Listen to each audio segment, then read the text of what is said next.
আসসালামু আলাইকুম। Canada Toronto থেকে আপনাদেরকে জানাচ্ছি অনেক, অনেক শুভেচ্ছা।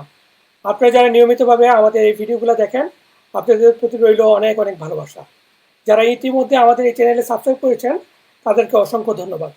যারা এখনো আমাদের এই চ্যানেলে সাবস্ক্রাইব করেন নাই, তাদের প্রতি অনুরোধ রইল আমাদের এই চ্যানেলে সাবস্ক্রাইব হওয়ার জন্য।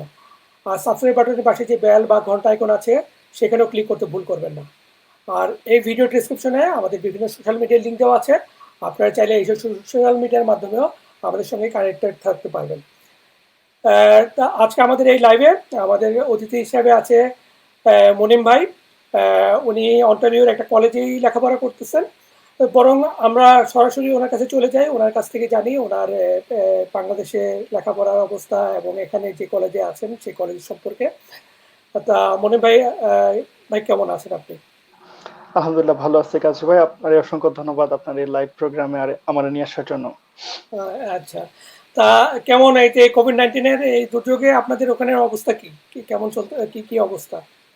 আমি হচ্ছে গিয়ে সুসেম এরিয়া অন্টারিওর একটা রিমোট এরিয়াতে আছি। এখানে কোভিড-19 এর ইফেক্ট তেমন একটা না, তবে প্রচুর মেজার নেওয়া হয়েছে, প্রচুর পদক্ষেপ নেওয়া হয়েছে। সোফার এখন পর্যন্ত হচ্ছে 17 জন কোভিড-19 পেশেন্ট ছিল, সবাই ভালো হয়ে গেছে। আচ্ছা, তারপরও প্রচুর ব্যাপক ব্যাপক বলতে সুরক্ষা ব্যবস্থা বিদ্যমান এখনো। আচ্ছা। আপনি কোন কলেজে পড়তেছেন? এই যে কলেজটার নামটা একটু আমাদেরকে যদি বলেন এবং এটা কোথায় অবস্থিত একটু আমাদেরকে যদি জানান। আহ, আমার কলেজটার নাম হচ্ছে সু কলেজ। আহ, যদি আপনি ইংলিশে উচ্চারণ করেন তাহলে সল্ট কলেজ হয়। তবে হুম, এই শহরটা বলতে শুরু হয়েছিল ফ্রেঞ্চ মানুষদের দ্বারা, সো সল্টরে ওরা সু বলে, সেজন্য এটার নাম সু কলেজ। আচ্ছা, আর এটা হচ্ছে গিয়ে অন্টারিওতে, হুম, নর্দার্ন নর্দার্ন এরিয়াতে। আচ্ছা। আপনি কি কখনো টরন্টোতে আসছিলেন? আপনার কি জানা আছে টরন্টো থেকে আপনার এই কলেজের দূরত্ব কত? কিরকম? মানে যদি আপনি বাসে বা কারে যান, কেমন সময় লাগে? বেসিক্যালি বাসে আসলে মনে হয় 7-8 ঘন্টা সময় লাগে। হুম, আমি বাসে যাই না, আমি যখন আসছিলাম প্রথম তখন আমি টরন্টোতে ল্যান্ড করছিলাম, তারপর আচ্ছা, আরেকটা ফ্লাইটে এখানে আসছি। হুম, তারপর আমি প্রাইভেট কারে আসছি 6 ঘন্টার মতো এরকম। 6 ঘন্টার মতো লাগে। হুম। মানে আমি যদি আমাদের বাংলাদেশের সঙ্গে কম্পেয়ার করি, ঢাকা চিটাগাং দূরত্ব হ্যাঁ, অনেকটা অনেকটা। অনেকটা এরকম। হ্যাঁ, তাছাড়া এই যে কলেজটা পড়েন এটা তো যেই কমিউনিটির মধ্যে পড়ে এটাকে আমরা বলি সুস অ্যান্ড মেরি। এটা হ্যাঁ, ওই সুসেন হয়। Rural and northern immigration pilot program আপনি জানেন কিনা? গত বছরের লাস্টের দিকে একটা নতুন ইমিগ্রেশন প্রোগ্রাম চালু করছে গভর্নমেন্ট, যেটার নাম হলো rural and northern immigration pilot program. তো ওই কমিউনিটির মধ্যে এই কলেজটা পড়ে। তা হ্যাঁ, এই পাইলট প্রোগ্রাম শুরু হয়েছে এই বছরের প্রথম থেকে শুরু হয়েছে, এটা আরো জি, চলবে আরো 2 বছর। সো 2 যারা বছর। এই পাইলট প্রোগ্রাম রুরাল প্রোগ্রামের জন্য অ্যাপ্লাই করতে চান, বেস্ট সময় এখন।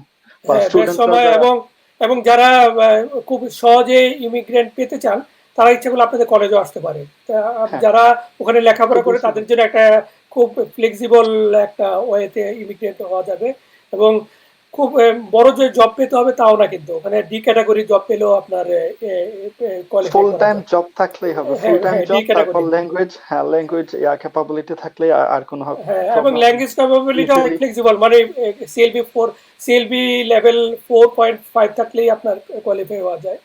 আর ডি ক্যাটাগরি জব, যে কোনো জব, মানে আসলে ডি ক্যাটাগরি জব ফুল বলতে টাইম আমরা হইলে যেটা হয়েছে। যে কোনো জব হলে আপনার ইমিগ্রেন্ট হওয়া যাচ্ছে। যাক, এটা খুব ভালো অপরচুনিটি। যারা খুব ইজিলি ইমিগ্রেন্ট হতে চান কানাডাতে, তারা আপনাদের কমিউনিটির কথা চিন্তা করতে পারেন।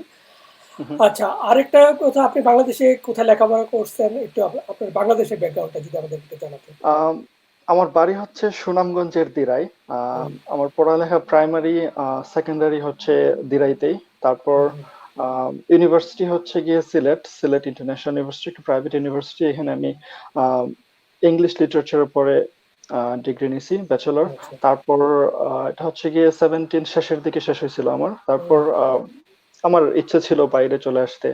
সো হুম, আমি 18-এর প্রথম থেকে এইগুলা নিয়ে একটু ব্যস্ত ছিলাম। তারপর 18-এর জানুয়ারি, সরি, 18-এর ডিসেম্বরে আমি এখানে চলে আসি। 26 তারিখ আমি এখানে পৌঁছেছিলাম 18-এর।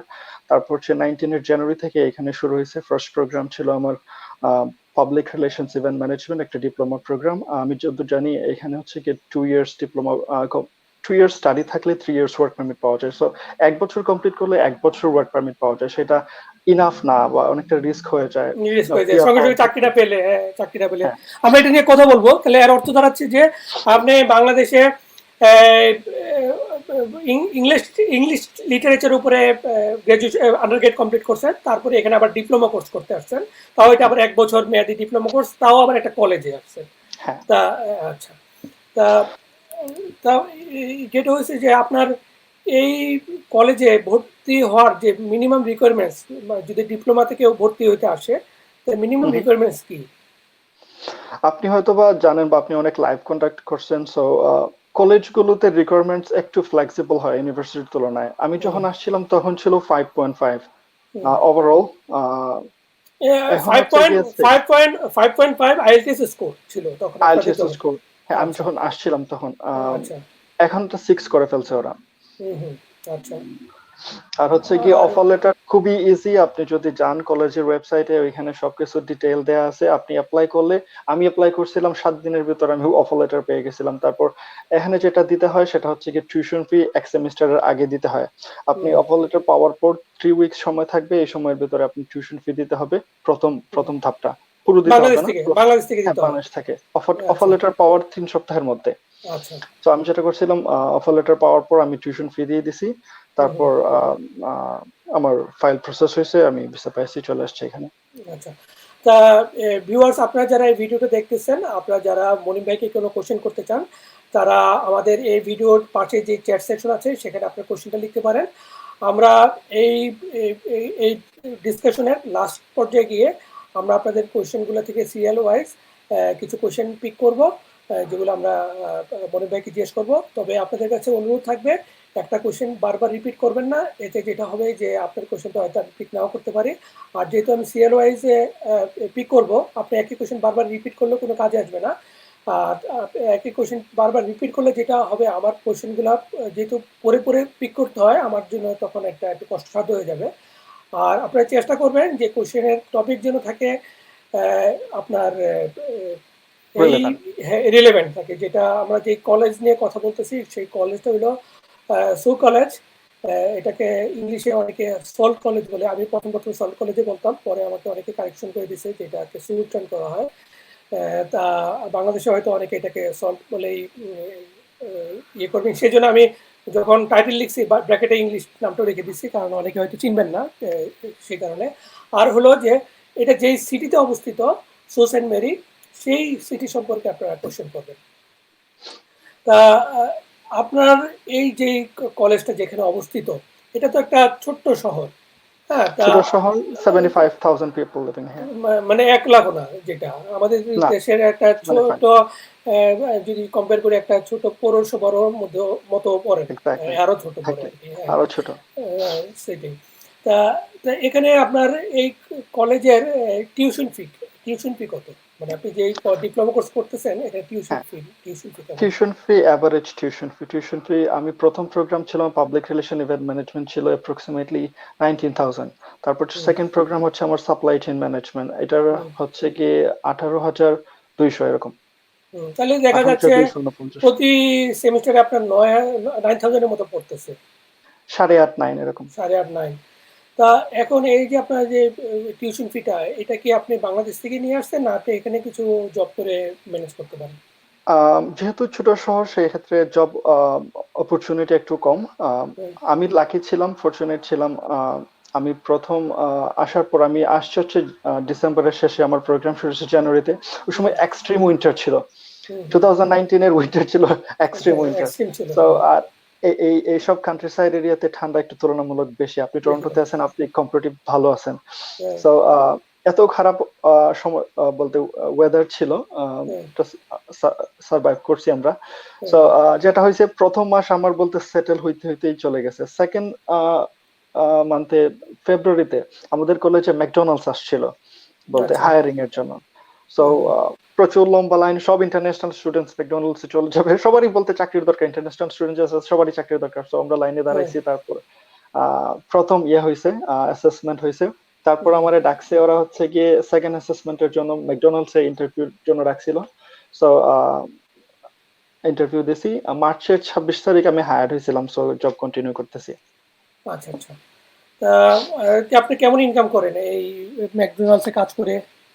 সো এটা হচ্ছে গিয়ে যে মিনিমাম স্যালারি ওরা পে করে ম্যাকডোনাল্ডস, সো 18 হুম, অন্টারিওতে 14 হচ্ছে গিয়ে মিনিমাম স্যালারি, আমরা 14ই পাই। আচ্ছা। তা আপনাকে কি 20 আওয়ার্স যে পার উইক, আপনারা তো একজন স্টুডেন্ট, 20 ঘন্টার আমি বেশি কাজ করতে পারে না। হ্যাঁ, আপনাদের কি পুরা 20 ঘন্টাই দেয় নাকি এখানে আবার? আমার পারফরমেন্স এখানে ভালো, আমি আসার পর কয়েকটা প্রমোশন হয়েছে আমার। হুম, আমার কমিউনিকেশন স্কিল ভালো ছিল প্রথম থেকে, সেজন্য আমি প্রথম হায়ার্ড হই ফ্রন্ট কাউন্টারের জন্য, তারপর ড্রাফটতে, তারপর হচ্ছে হুম, গেস্ট অ্যাপিয়ারেন্স লিডার, তারপর এখন হুম, আমি টিম লিডার হিসেবে আছি এখানে। আমার আমার আওয়ার আমি 20 আওয়ার্স পাই, আমি 20 আওয়ার্স বেশিও কাজ করি মাঝে মাঝে। কারণ হচ্ছে আচ্ছা, গিয়ে যখনই বলতে রাশ হয় তখন ওরা এক্সপিরিয়েন্স মানুষদের বা ফাস্ট মানুষদেরকে খুঁজে, সো আমারে হুম, নিয়ে যায়। তো আচ্ছা, ফোন আচ্ছা, দিয়ে ম্যানেজার কল দিলে না করতে পারি না। আচ্ছা, আচ্ছা, বুঝতে পারছি। তা আপনার ওখানে তো যেহেতু ছোট শহর, আপনার লিভিং কস্ট কিরকম ওখানে? লিভিং কস্ট খুবই এফোর্ডেবল এখানে। হুম, আমি প্রথম আসার পর প্রথম সবার বলতে যা হয় বলতে, হুম, আপনি বাংলাদেশে টাকায় টাকা খরচ করছেন, এখানে ডলারে খরচ করতে হবে।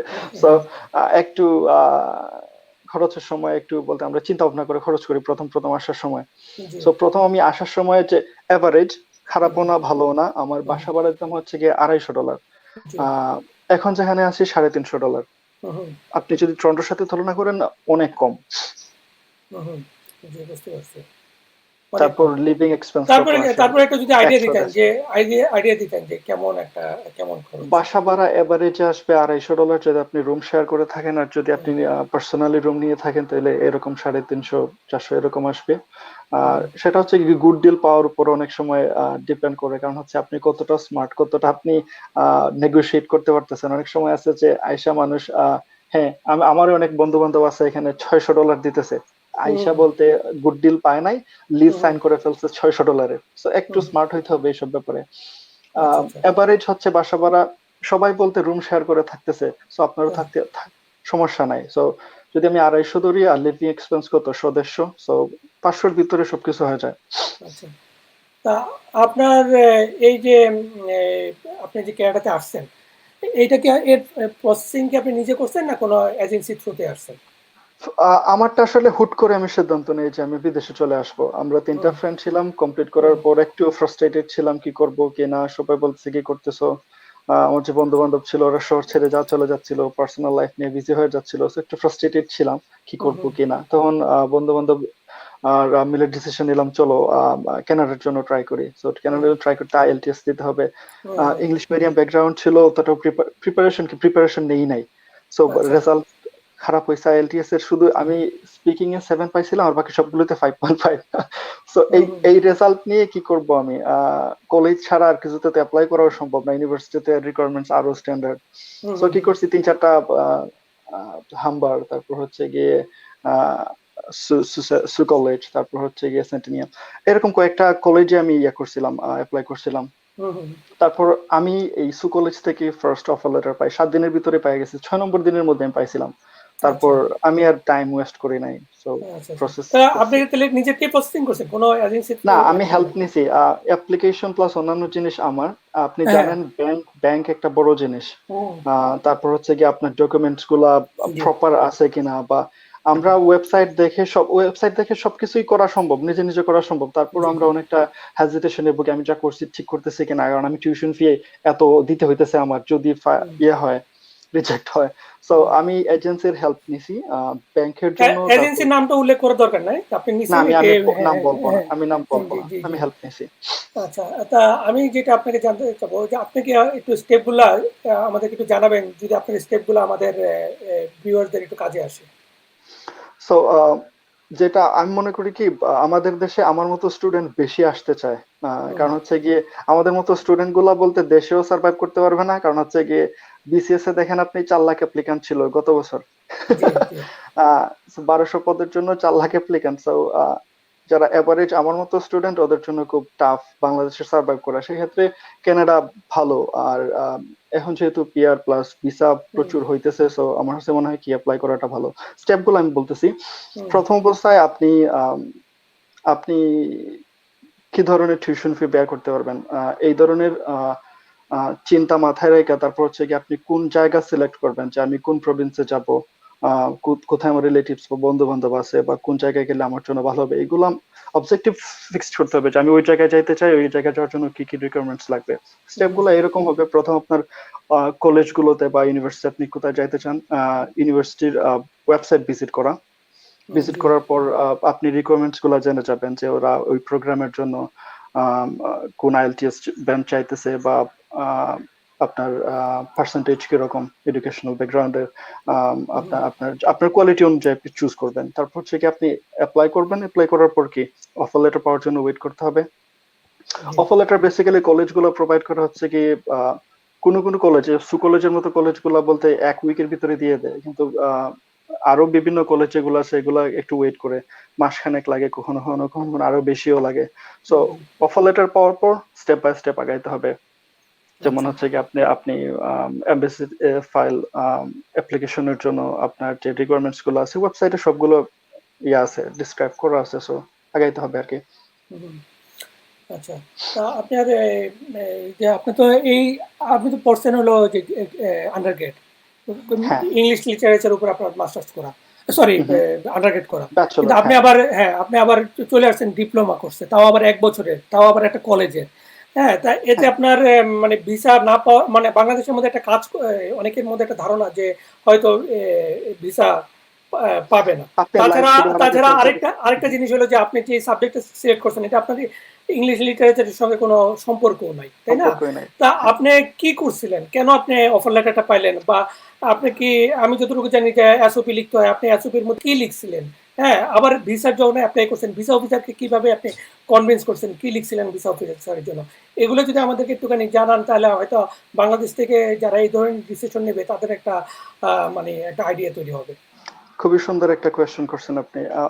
অনেকের মধ্যে আমি যখন ছিলাম অ্যাপ্লিকেশন করতেছিলাম তখন হয়তো আমার মধ্যে ওই ধরনের হ্যাজিটেশন কাজ করছে যে আমি লিটারেচার থেকে কমপ্লিট করছি, এখন আমি আরেকটা প্রোগ্রাম, বেসিক্যালি লিটারেচার থেকে এখানে আপনি যে কলেজগুলোতে বা ইউনিভার্সিটিগুলোতে ডিগ্রি খুঁজেন, রেয়ার একটা দুইটা ডিগ্রি আছে, কিন্তু এগুলোর জন্য রিকোয়ারমেন্ট অনেক স্ট্যান্ডার্ড, আপনি অ্যাপ্লাই করতে পারবেন না এই ডিগ্রিগুলোতে।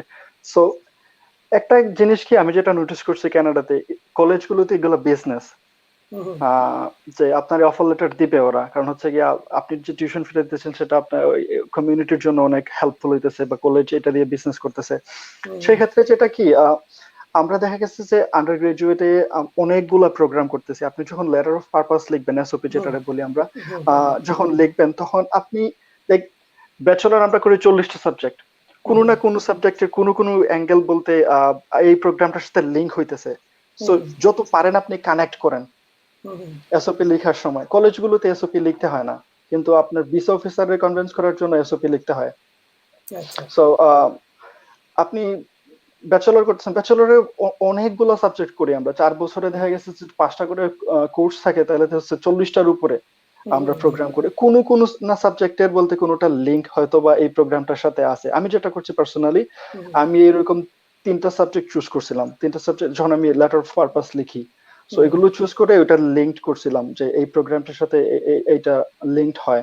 তারপর হচ্ছে হুম, গিয়ে কি আমরা বাংলাদেশে স্বাভাবিকভাবে আমরা যারা ইন্টারন্যাশনাল স্টুডেন্ট হিসেবে এখানে আসতে চাই, বা ফার্স্ট ওয়ার্ল্ড কান্ট্রিতে আসতে চাই, আমাদের একটা জিনিসই কাজ করে যে হ্যাঁ, ইন্টারন্যাশনাল যে স্ট্যান্ডার্ড আছে এই স্ট্যান্ডার্ডটা এক্সপেরিয়েন্স করা। সো আপনি হুম, এগুলা লিখবেন ফলে এসওপি লেখার সময় যে হ্যাঁ আমি আহ, বিশেষ করে এই প্রোগ্রামগুলো হচ্ছে কি ম্যানেজমেন্ট রিলেটেড, তারপর হচ্ছে গিয়ে ডিপ্লোমা প্রোগ্রাম গুলো হচ্ছে গিয়ে স্কিল রিলেট। সো আপনি স্কিল বিল্ড আপ করতে চান, আপনি কর্পোরেট জবে জাম্প করতে চান আপনার ব্যাচেলর শেষ হওয়ার পর। সো বেসিক্যালি এই জিনিসগুলো লিখতে হবে এসওপি লেখার সময়। আচ্ছা। তা আপনার ব্যাংকে কি পরিমাণ টাকা দেখাইছিলেন? ব্যাংকে তো একটা ভালো টাকা দেখাইতে হয়। যেহেতু আপনার এটা ১ বছরের কোর্স, তা আপনি কি পরিমাণ টাকা দেখাইছিলেন? যদি আপনার বলতে ভিসা, অসুবিধা না হয়। হ্যাঁ, ভিসা সিকিউর করার ক্ষেত্রে ব্যাংক অনেক বড় ফ্যাক্টর। হুম, হুম, ওরা ভিসা অফিসার সবসময় কনভিন্সড হইতে চায় যে হ্যাঁ এই ছেলেটা এখানে আসার পর ও ফ্যামিলি থেকে টাকা নিয়ে আসবে, বা হুম, ওর টিউশন ফি ওই দেশ থেকে যাবে এরকম। তো হুম, সেক্ষেত্রে আমি কোনো রিস্ক নেই না এই ব্যাপারে। হুম, আমাদের ফ্যামিলি হচ্ছে কি কি আমাদের প্রপার্টি আছে কিন্তু ব্যাংকে টাকা নাই। হুম, ওই প্রপার্টি থেকে যা টাকা আসে ওইগুলা বলতে আমরা ফ্যামিলি চলে এরকম আর কি। সো আচ্ছা। ব্যাংকে ক্যাশ টাকা তো দেখাইতে হবে, কি করব? সো আমি ওই এজেন্সির হেল্প নিছিলাম। আমাদের অ্যাকাউন্টে ছিল টাকা 15 লাখের মতো। সো ওরা আরেকটা অ্যাকাউন্ট দেখাইছে আমার হয়ে, সেটাতে হুম, দেখানো হয়েছিল প্রায় 45 লক্ষ টাকা। সো টোটাল হচ্ছে গিয়ে দুইটা অ্যাকাউন্টে আমি দেখাইছি হচ্ছে গিয়ে 60-র উপরে। হুম। এজেন্সি যে আপনার একটা ব্যাংক অ্যাকাউন্ট দেখাইলো, যে এটা কিভাবে দেখাইলো? ওরা এটা তো ওদের আমাদের অ্যাকাউন্ট। আমাদের সিলেটে এগুলা অনেক হয়। আচ্ছা। অনেক মানুষ আছে এরকম, হ্যাঁ। এজেন্সি গুলার ব্যাংকের সাথে লিঙ্ক থাকে। অনেক মানুষ আচ্ছা। আছে সিলেটে এরকম যে ওদের লাখ লাখ টাকা অ্যাকাউন্টে আছে, ওইগুলা কোনো ইয়া হইতেছে না, হুম। বলতে ট্রানজাকশন হইতেছে না। ওই আচ্ছা। অ্যাকাউন্ট গুলা ব্যাংক এজেন্সির সাথে কানেক্টেড থাকে তো, হুম। ওই অ্যাকাউন্ট গুলা হয়তোবা দেখা গেছে আপনার কয়েক মাসের জন্য দেখা দিতেছে। মানে কি আপনার অ্যাকাউন্টে ট্রান্সফার করে দেয়, নাকি হ্যাঁ, অ্যাকাউন্টটা আপনার নামে করে দেয়? কি মানে ওরা কি আপনার নামে করে? করে দেয়, ও আপনার মানে নামে ওর করে দেয়। ব্যাংকের নামটাই চেঞ্জ হয়ে যায়, মানে হ্যাঁ, অ্যাকাউন্টের নামই চেঞ্জ হয়ে যায়। হ্যাঁ, ওটা পুরা ট্রানজাকশন হয়তো দেখা যাবে আপনার 2 বছরের ট্রানজাকশনের ইয়ে দিয়ে দিতেছে। আচ্ছা, মানে ব্যাংকের আমি যে জিনিসটা আমি ক্লিয়ার হইতেছি না। কারণ হচ্ছে যে আপনার ধরেন যে একটা ভদ্রলোকের একটা অ্যাকাউন্ট, হ্যাঁ, হ্যাঁ, তার তার 50 লাখ টাকা আছে তার ব্যাংক অ্যাকাউন্ট, সে শুধু নিয়মিত ট্রানজাকশন। ট্রানজাকশনও করে, কিন্তু হ্যাঁ, ব্যাংকের নামটা তো ওর নামে, সে আপনার নামে এটা করে কিভাবে? নাকি ওইটা এটা ওই করা ওই যায়?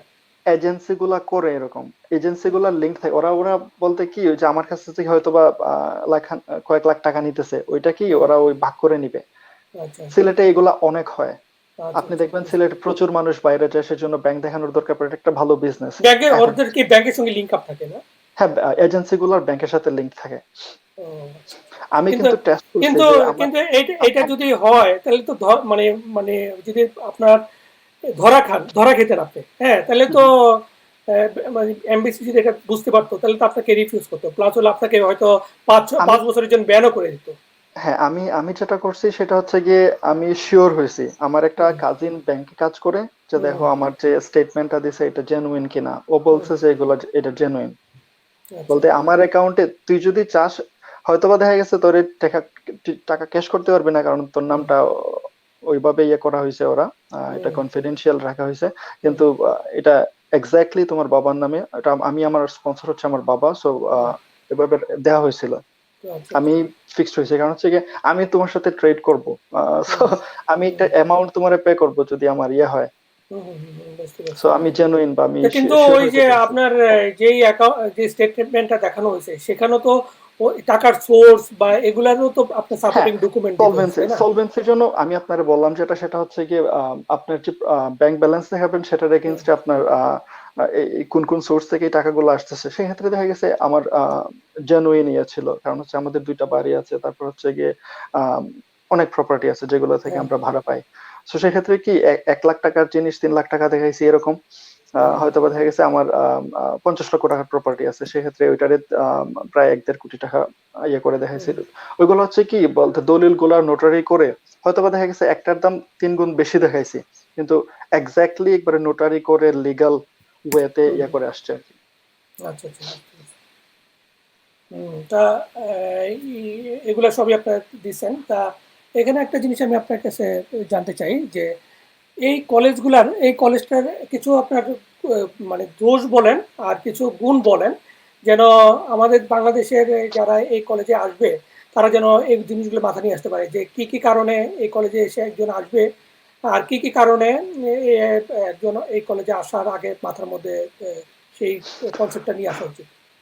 আমি যেটা ফিগার আউট করছি আমার প্রায় 2 বছরের এক্সপিরিয়েন্স এখানে, সেটা হচ্ছে গিয়ে কলেজগুলা বেসিক্যালি সব জায়গা থেকে অ্যাপ্লিকেশন বলতে রেসপন্স করে বা অ্যাকসেপ্টেন্স লেটার প্রোভাইড করে, সেটা আমার কাছে মনে হয় একটা ভালো সাইড।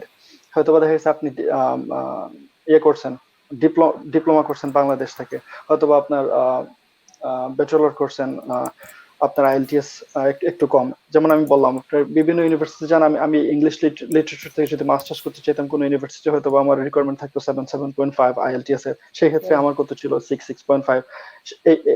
অনেক কম। হুম, আমি হয়তো বা অফার লেটার পাইতাম না। সেক্ষেত্রে কলেজ অনেক ভালো যে আপনার অফার লেটার প্রোভাইড করতেছে অনেক ফাস্ট। হ্যাঁ, হ্যাঁ, হয়তো দেখা অনেক গেছে ভালো। যে 1 সপ্তাহের ভিতরে দিয়ে দিতেছে অফার লেটার। হুম, হুম, তারপর হচ্ছে কি সব ধরনের ফ্যাসিলিটি পাবেন আপনি। হুম, আপনি ভিসা পাইছেন, আপনি ফ্লাই করতেছেন, এয়ারপোর্টে আপনারে রিসিভ করার জন্য মানুষ থাকে কলেজ থেকে। হোস্টেল হুম, ফ্যাসিলিটি আছে, ডরমেটরি হুম, বলি আমরা। তারপর হুম, হচ্ছে কি এখানে জব সেন্টার আছে, আপনার জব পাওয়ার জন্য আপনি হয়তো বা আসছেন, আপনি রিজিউমে লিখতে পারেন না, বা আপনি ফ্রেশ গ্রাজুয়েট হিসেবে কমপ্লিট করে এখানে চলে আসছেন, আপনার অনেক সময় আছে বাংলাদেশের রেজিউমে এখানকার রেজিউমে অনেক অনেক ডিফারেন্ট। হুম, সো হুম, জব সেন্টার গুলো হেল্প করে আপনারে। জব ফেয়ার হয় কলেজে, হুম, প্রতি বছর কয়েকটা জব ফেয়ার হয়, অনেকগুলা কোম্পানি আছে, লোকাল কোম্পানিগুলা এই ফেয়ার গুলোতে অংশগ্রহণ করে।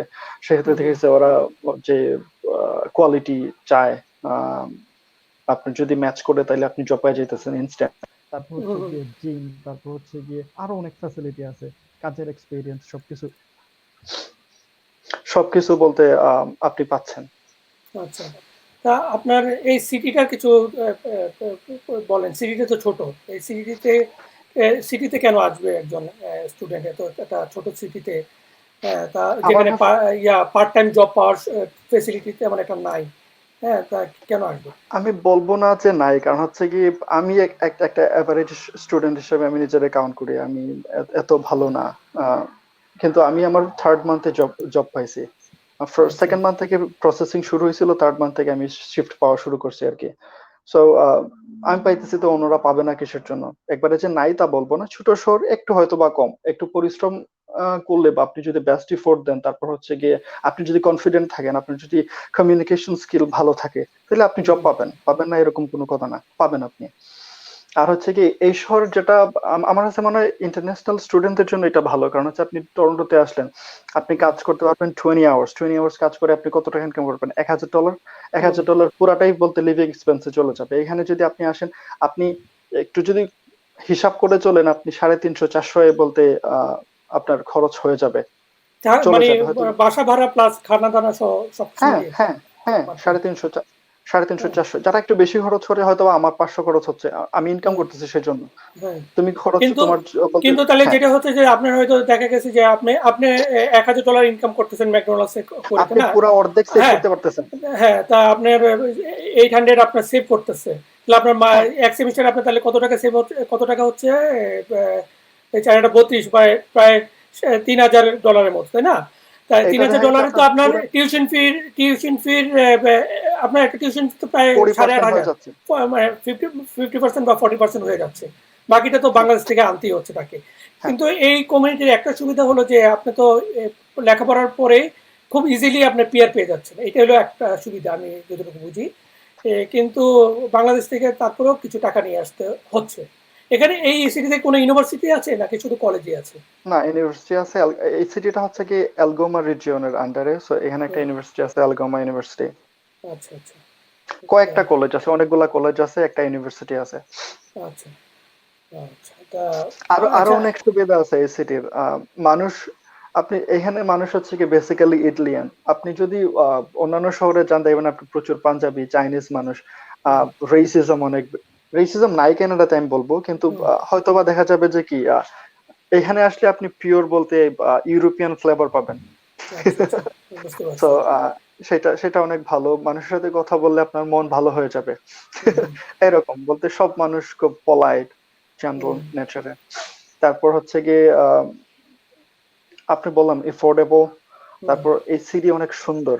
আপনি অনেক মানুষ দেখবেন যারা ঘুরতে আসে সুসেমারিতে। হুম, এখন সামার টাইম চলতেছে, অনেকগুলা বিচ আছে আশেপাশে, যেগুলা হুম, ঘুরতে দেখার মতো একটা শহর। তারপর হচ্ছে গিয়ে অনেক হেরিটেজ আছে এখানে, দেখার হুম, জন্য প্রচুর দর্শনার্থী এখানে আসে। সুন্দর পিসফুল। আর সবচেয়ে বড় কথা যেটা আছে এখানে, আপনি যদি কিছু পয়সা ইনভেস্ট করতে পারেন, যেমন হচ্ছে কি হুম, আপনি যদি একটা গাড়ি কিনে ফেলতে পারেন, আপনি হুম, উবার, তারপর skip the dish, hmm. Uber it's, এগুলো থেকে প্রচুর পয়সা ইনকাম করতে পারেন, কারণ এগুলো তো লিমিট নাই। লিমিট আছে। তাহলে আপনাদের এখানে যেটা আমি কোশ্চেনটা করতাম এলে, তাহলে আপনাদের এখানে কি হ্যাঁ, এই উবার আছে? উবার হ্যাঁ, ইট, উবার ইটস উবার আছে, ইটস, হ্যাঁ, তারপরে skip the skip the dish, dish আছে। হ্যাঁ। তাহলে হ্যাঁ, এগুলো তো আমার যেমন টরন্টোতে আপনার ইয়ে করে বা, আমাদের সাইকেল দিয়ে বা হেঁটে ডেলিভারি দেওয়া যায়। কিন্তু আমার যতটুকু মনে হয় আপনাদের এখানে তো মনে হয় যারা উবার ইট করবে তাদের গাড়ি দিয়ে হবে না। সরি, গাড়ি আমি ছাড়া হবে না। আমি দেখছি, আমি ম্যাকডোনাল্ডস এ কাজ করি, সো ম্যাকডোনাল্ডস থেকে উবার ইটস যায়, স্কিপ দ্য ডিশ যায়। হ্যাঁ, তো আমি দেখছি হয়তো বা গণহারে এরকম না, আমি দেখছি হ্যাঁ, দুইটা ছেলে বলতে লাস্ট সামারে কাজ করছে, এই সামারেও আরেকটা ছেলে দেখছি সাইকেল দিয়ে করতেছে, হয়তো বা করা যায়। করা যায়। আচ্ছা, আচ্ছা। যেহেতু আপনি করেন না, আপনার এটা সম্পর্কে আইডিয়া না কম। আমি কিন্তু দেখছি, না আমি কিন্তু আমি হ্যাঁ, দেখছি তাহলে না তাহলে যেটা হচ্ছে আমরা। যে মানে আমি এখানে মানে অন্টারিওর একটা সিটি, সেটার নাম হলো সেন্ট ক্যাথরিন। হ্যাঁ গত লাইভে একজন আসছিলেন ওই ভাই ওই সিটির। তা হ্যাঁ ওনাকে জিজ্ঞেস করছিলাম, উনি বলছে যে ওই সিটিতে গাড়ি ছাড়া হয় না, মানে গাড়ি লাগে। আর তাহলে আপনার যেটা দ্বারা হচ্ছে সোসাইটিতে হয়। সুন্দরবনিতে সাইকেল দিয়ে তাহলে হচ্ছে, তাহলে এটা একটা ভালো ও, অপরচুনিটি আমি বলবো। তবে সমস্যা হচ্ছে গিয়ে কি, এই শহরটা ল্যান্ডস্কেপ হচ্ছে গিয়ে ফ্ল্যাট না, আচ্ছা, আপস ডাউন। সো আপনি সাইকেল যদি করেন, শারীরিক বলতে অনেক পরিশ্রম হবে। পরিশ্রম হবে, বুঝতে পারছি। আপনি যদি উঁচু উঁচু নিচু এখানে সাইকেল দিয়ে অনেক হার্ড। সেই জন্য এতটাও না, আমি এই পর্যন্ত 2টা ছেলে দেখছি সাইকেল দিয়ে স্কিপ দিয়ে ডিশ করতেছে। আচ্ছা, আপনাদের এখানে ইয়ে কেমন, বাংলাদেশি কমিউনিটিটা কেমন? Bangladeshi, Pakistani, Indian community? এইখানে সবই ইন্ডিয়ান। সবই মানে ইন্টারন্যাশনাল ম্যাক্সিমাম ইন্ডিয়ান? আচ্ছা। ইন্টারন্যাশনাল স্টুডেন্ট হিসাবে এখানে প্রথম হয়তোবা আজকে থেকে আমি আমি যেহেতু এখানে এনগেজ, আমি প্রথম প্রোগ্রাম ছিল পাবলিক রিলেশন ইভেন্ট ম্যানেজমেন্ট। আমি হুম, এই সোসাইটির সাথে অনেক এনগেজ। আমি হুম, অনেক ফান্ড রাইজিং ইভেন্ট করছি। আমি প্রথম আসার পর ভলেন্টারি অনেক কাজ করছি বিভিন্ন লোকাল সংগঠনের আন্ডারে। তারপর হচ্ছে গিয়ে আমার প্রথম সাবজেক্টের কোঅপ ছিল চেম্বার অফ কমার্স, সেই হিসাবে অনেক ইভেন্টে অংশ নিয়েছি আমি। হুম, সেই হুম, হিসাবে অনেক বিজনেসে আমি চিনি, বলতে ব্যবসা হুম। প্রতিষ্ঠান যেগুলো আছে। সো আমি অনেক এনগেজ। সেই হিসাবে আমি যেটা জানি যে আই এম সরি, আপনার কোয়েশ্চেনটা আমি করছি। আমার কথা হলো যে আপনার আমি মানে এখানে বাঙালি কমিউনিটিটা, হ্যাঁ পাকিস্তানি কমিউনিটিটা, ইন্ডিয়ান কমিউনিটিটা কত হ্যাঁ বড়? আমি এটা জানতে চাচ্ছি না যে আপনার কলেজে কি পরিমাণ ইন্ডিয়ান পড়ে। হ্যাঁ, এটা পরে আসবো আমি। নেক্সট ইন্ডিয়ান কোশ্চেনটা আমার এটি থাকতো। কিন্তু আমার আপনার আশেপাশে যেই কমিউনিটির মধ্যে আপনি আছেন, সেখানে আশেপাশে এই কমিউনিটিটা কেমন? ইন্টারন্যাশনাল স্টুডেন্ট ইন্ডিয়ান এখানে হচ্ছে গিয়ে 40% প্রায় আপনার ইন্টারন্যাশনাল কলেজে স্টুডেন্ট। ইন্টারন্যাশনাল স্টুডেন্ট 40%, বাংলাদেশি কেমন না, আছে? ইন্টার কলেজে হচ্ছে গিয়ে 80% উপরে। 80% বাংলাদেশি হবে। আমার কলেজে মাত্র 2 জন, আমি আর আরেকজন। আচ্ছা, তবে বাংলাদেশের ছেলে স্টুডেন্টরা বলতে কলেজগুলোতে কিসের জন্য অ্যাপ্লাই করে না আমি জানি না। হুম। না, না, সেটাই ওই বাংলাদেশের মধ্যে একটা ধারণা আছে যে কলেজে হয়তো আপনি যদি অফ লেটার পান, হয়তো ভিসা পাবেন না। কিন্তু আমিও একটু, আমারও খুব এটা মানে আমিও একটু সারপ্রাইজ। কারণ আমি এখানে যত কলেজ দেখতেছি আপনার 80% 90% হলো ইন্ডিয়ান। এবং তারা ইন্ডিয়ান কিন্তু সবাই ডিপ্লোমা কোর্স করতে এখানে আসে, এসে পিআর পেয়ে যাচ্ছে। আর পিয়ার পেয়ে বাংলাদেশি যাচ্ছে, একজন, হ্যাঁ, পিআর পেয়ে যাচ্ছে। আর বাংলাদেশিরা ইজি এরা টিউশন ফি হ্যাঁ, কম। মাস্টার্সে আসে, তারপরে আন্ডার গ্রেডে আসে, অনেক এক্সপেন্সিভ কোর্সে আসে। আসার পরে হ্যাঁ, পিআর এর জন্য করতে ওদের অনেক সময় নিয়ে যাচ্ছে, লেগে যাচ্ছে। অনেক আর টাকা এখানে খরচ ইন্ডিয়ানরা হচ্ছে। 1 বছর 2 বছরের কোর্সে এসে আপনার ইজিলি পিআর নিয়ে নিচ্ছে। এবং কলেজগুলোতে আপনার ইন্ডিয়ানদের ভর্তি। আমার কাছেও একটু সারপ্রাইজিং মনে হয়। সেই জন্য আমি আপনাকে আমাদের এই লাইভে নিয়ে আসছি। আপনি তো তাও দুইটা এক জিনিস, বছরের কোর্সে নিয়ে আসছেন, এক বছরের কোর্সে আসছেন। আর আমি কনফিডেন্ট আমি পিয়ার পাবো, আমি কনফিডেন্ট। সেটা না, আপনার কমিউনিটিতে তো পিআর পাওয়াটা খুব ইজি। হ্যাঁ, খুব ইজি। ইজি। হ্যাঁ, খুব ইজি। শুধু এই কমিউনিটি না, আপনি দেখেন আশেপাশে এখানে টিমিন্স আছে, সারি আছে, আশেপাশে যে সাতবাড়ি আছে, আমার সার্ভেরি আশেপাশে আছে যে শহরগুলা, আশেপাশে। হ্যাঁ, এগুলোতে দেখেন আপনি কলেজগুলোতে যান, প্রত্যেকটা কলেজে 80% ইন্টারন্যাশনাল স্টুডেন্ট ইন্ডিয়ান। হ্যাঁ, হ্যাঁ। সব স্টুডেন্ট আসতেছে, ওরা কিন্তু কোয়ালিফাইড। একটা আছে না যে আপনি ইয়ে করছেন, ডিপ্লোমা করছেন, তারপর না, এরকম না। ওরা ব্যাচেলর করছে, মাস্টার্স করছে, দেশে কাজ পায় না, সেই জন্য এখানে আসতেছে। হ্যাঁ, সো বাংলাদেশের স্টুডেন্ট আমি সবাইরে ওয়েলকাম করবো। আপনারা বলতে এই ধরনের ভয় না রেখা যে কলেজগুলোতে হলে ভিসা হবে না, না। কলেজ থেকে অফার লেটার পাওয়া আর ভিসা বলতে কি বলে এটারে, ভিসা এমবেসি থেকে অফিসারের কাছে। ভিসা পাওয়া টোটালি দুইটা আলাদা জিনিস। সেটার হ্যাঁ, জন্য ভিসা পাওয়ার জন্য সবার ক্ষেত্রে যে জিনিসটা বেশি দরকার হচ্ছে কি, কানাডাতে আমার কাছে যেটা মনে হয়, আমি জানি না আপনি আমার সাথে একমত কিনা, আইএলটিএস, তারপর হচ্ছে কি আপনার ব্যাংক। হুম। এই এই দুটো দুইটাকে জিনিস ঠিক যদি মতো আপনি দেখাতে ক্লিয়ার পারলে। থাকে তাহলে ভিসা হবে শিওর। যেমন আপনি পেয়েছেন, কনফিউশন আপনি তো কিছু নাই। বলছেন যে আপনার ফ্রেন্ড আরো কয়েকজন আপনার সঙ্গে ট্রাই করছিল, তাই না? ওদের কি হ্যাঁ, অবস্থা? ওরা কোন আমরা কোর্সে ট্রাই তিনজন করছিল? ট্রাই করছিলাম, আমরা হ্যাঁ, তিনজন ট্রাই করছিলাম, 2জন পাইছি ভিসা, আর আরেকজন ওর আমি জানি না কিসের জন্য ওটা রিফিউজ হয়েছে। আমাদের ডকুমেন্টস সব মোটামুটি সেম ছিল। আমরা হ্যাঁ, তিনজনই বলতে ইংলিশ লিটারেচার থেকে ছিলাম, তারপর হচ্ছে গিয়ে আমরা সব ধরনের জিনিস একসাথে করছি, সব হুম, একসাথেই ছিল। আচ্ছা, আচ্ছা। ও, ওর ব্যাংক অ্যাকাউন্টে কি আপনার মতন এরকম মানে না, ওর ওর সমস্যা যেটা ছিল আমার কাছে মনে হয়, ও ট্রাই করছিল হচ্ছে, আমরা 2জনে ট্রাই করছিলাম কলেজে, 2জনেরটাই হয়েছে। ও ট্রাই করছিল ইউনিভার্সিটিতে ওর আইএলটিএস এ ম্যাচ হচ্ছিল না। তারপর আচ্ছা, আচ্ছা। ওরা ল্যাঙ্গুয়েজ প্রোগ্রাম দিয়ে দিছিল ওরে। হুম, তারপর ও ও অ্যাপ্লাই করছে, ইএসএল টিউশন প্রোগ্রাম। ফিও দিছিল। হ্যাঁ, আচ্ছা, আচ্ছা। টিউশন ফি ও সেন্ড করছিল, তারপর ওর ভিসা হয় নাই। আচ্ছা আমি জানি না, আমার কাছে মনে হয় হয়তো, ইউনিভার্সিটিতে যদি হ্যাঁ হয়তো ন্যাশনাল তার তার ইএসএল প্রোগ্রাম, অনেক সময় ইএসএল প্রোগ্রামে হয়তো ভিসা অফিসার দিতে চায় না, সেই কারণে। সেই জন্য আমি বন্ধু বান্ধব প্লাস যারা যারা ইন্টারেস্টেড, আমি বিভিন্ন গ্রুপে আছি। আপনি যে গ্রুপগুলোতে বলতে ইয়া করেন, এগুলোতে আমি আছি, যারা বলতে মেসেজ করে ইনফরমেশনের জন্য। আমি সবাই ইন্সপায়ার করি যে কলেজগুলোতে আসা ইজি, তারপর হচ্ছে গিয়ে কনফিডেন্ট আপনি থাকতে পারবেন, যে এখানে কোনো কনফিউশন নাই যে আপনি ভিসা হবে না, তারপর আপনি পিআর পাবেন না। না, কানাডাতে সব ইনস্টিটিউশনেরই মান প্রিটি মাচ সেম, সেম। পড়ালেখার মান প্রিটি মাচ সেম। সো কনফিউশনের কিছু নাই এখানে। এটা গেলাম। আর আপনি তো বললেন যে 80% আপনাদের কলেজগুলা বা আশেপাশে কলেজ বা ইউনিভার্সিটি যেগুলো 80% হলো ইন্ডিয়ান। ইন্ডিয়ান। আমি যেই কোয়েশ্চেনটা আপনাকে এর আগে করছি, হয়তো আপনি কোয়েশ্চেনটা বুঝতে পারেন নাই। আমার কথা হলো যে আপনার এখানে লোকাল কমিউনিটি, আপনি একটু একটু বলছিলেন যে এখানে অনেক ইটালিয়ান আছে, হ্যাঁ, কিন্তু আমার কথা হলো যে এখানে মানে থাকে, দীর্ঘদিন ধরে থাকতেছে, ব্যবসা বাণিজ্য করতেছে, ইন্ডিয়ান, পাকিস্তানি, বাংলাদেশি কমিউনিটিটা কেমন? আহ, বাংলাদেশি কমিউনিটি বলতে জব জব করতেছে এরকম বেশি, প্রফেশনাল বেশি। আমি যে কলেজে আছি সেই কলেজে একজন প্রফেসর আছেন, ওনার নাম বজলুর রশিদ। উনি এই কলেজে কম্পিউটার সায়েন্সের ডিপার্টমেন্টের প্রধান হিসেবে আছেন। এখানে অ্যালগোমা ইউনিভার্সিটি, যে ইউনিভার্সিটির কথা বললাম, এখানে একজন না কয়েকজন প্রফেশনাল টিচার আছেন আর কি এখানে। হুম হুম তারপর হুম হচ্ছে গিয়ে অন্টারিও লটারি, হুম। এখানে বলতে কয়েকজন ইয়ে আছেন। প্রফেশনাল বেশি, স্টুডেন্ট কম। আচ্ছা। সেক্ষেত্রে দেখা গেছে যে ইউনিভার্সিটি প্রত্যেক সেমিস্টারে স্টুডেন্ট আসতেছে হয়তো, বা দেখা গেছে 10 জন 15 জন করে আসতেছে। হুম কলেজে আমি এই পর্যন্ত 2 জন পাইছি আমি। এর হুম আগে হয়তো বা আরো আসছে, চলে গেছে হুম এখান থেকে, হুম কারণ হুম। হচ্ছে গিয়ে ছোট শহর, সবাই চায় যে টরন্টো মুখী হইতে। আচ্ছা। সো তাই এখানে আপনার ইন্ডিয়ান গ্রোসারি, বাঙালি আমি শেষ গ্রোসারি, করতেছি, হ্যাঁ হ্যাঁ এগুলো আমি আছে। শেষ করতেছি। হুম সো ইন্ডিয়ানদের ব্যবসা আছে। ইন্ডিয়ানের আপনি দেখেন, পাঞ্জাবি যারা আছে ওরা কিন্তু চলে যায় হুম টরন্টোতে বা মিসিসাগা, হুম তারপর হচ্ছে গিয়ে ব্র্যাম্পটনে চলে যাচ্ছে। হুম বা বাংলাদেশি যারা আছে, ফ্যামিলি এখানে আছে, অনেক অনেক আছে। যেমন কি বাংলাদেশি মনে হয় শখানেকের মতো এখানে মানুষ আছে। হুম হয়তো বা দেখা গেছে যে এই ধরনের রুরাল এরিয়াতে মনে হয় বাঙালি নাই, না আছে, হুম কম আছে। হুম স্টুডেন্ট যারা আছে ওরা কিন্তু চলে যায় টরন্টোতে, মুভ। হুম।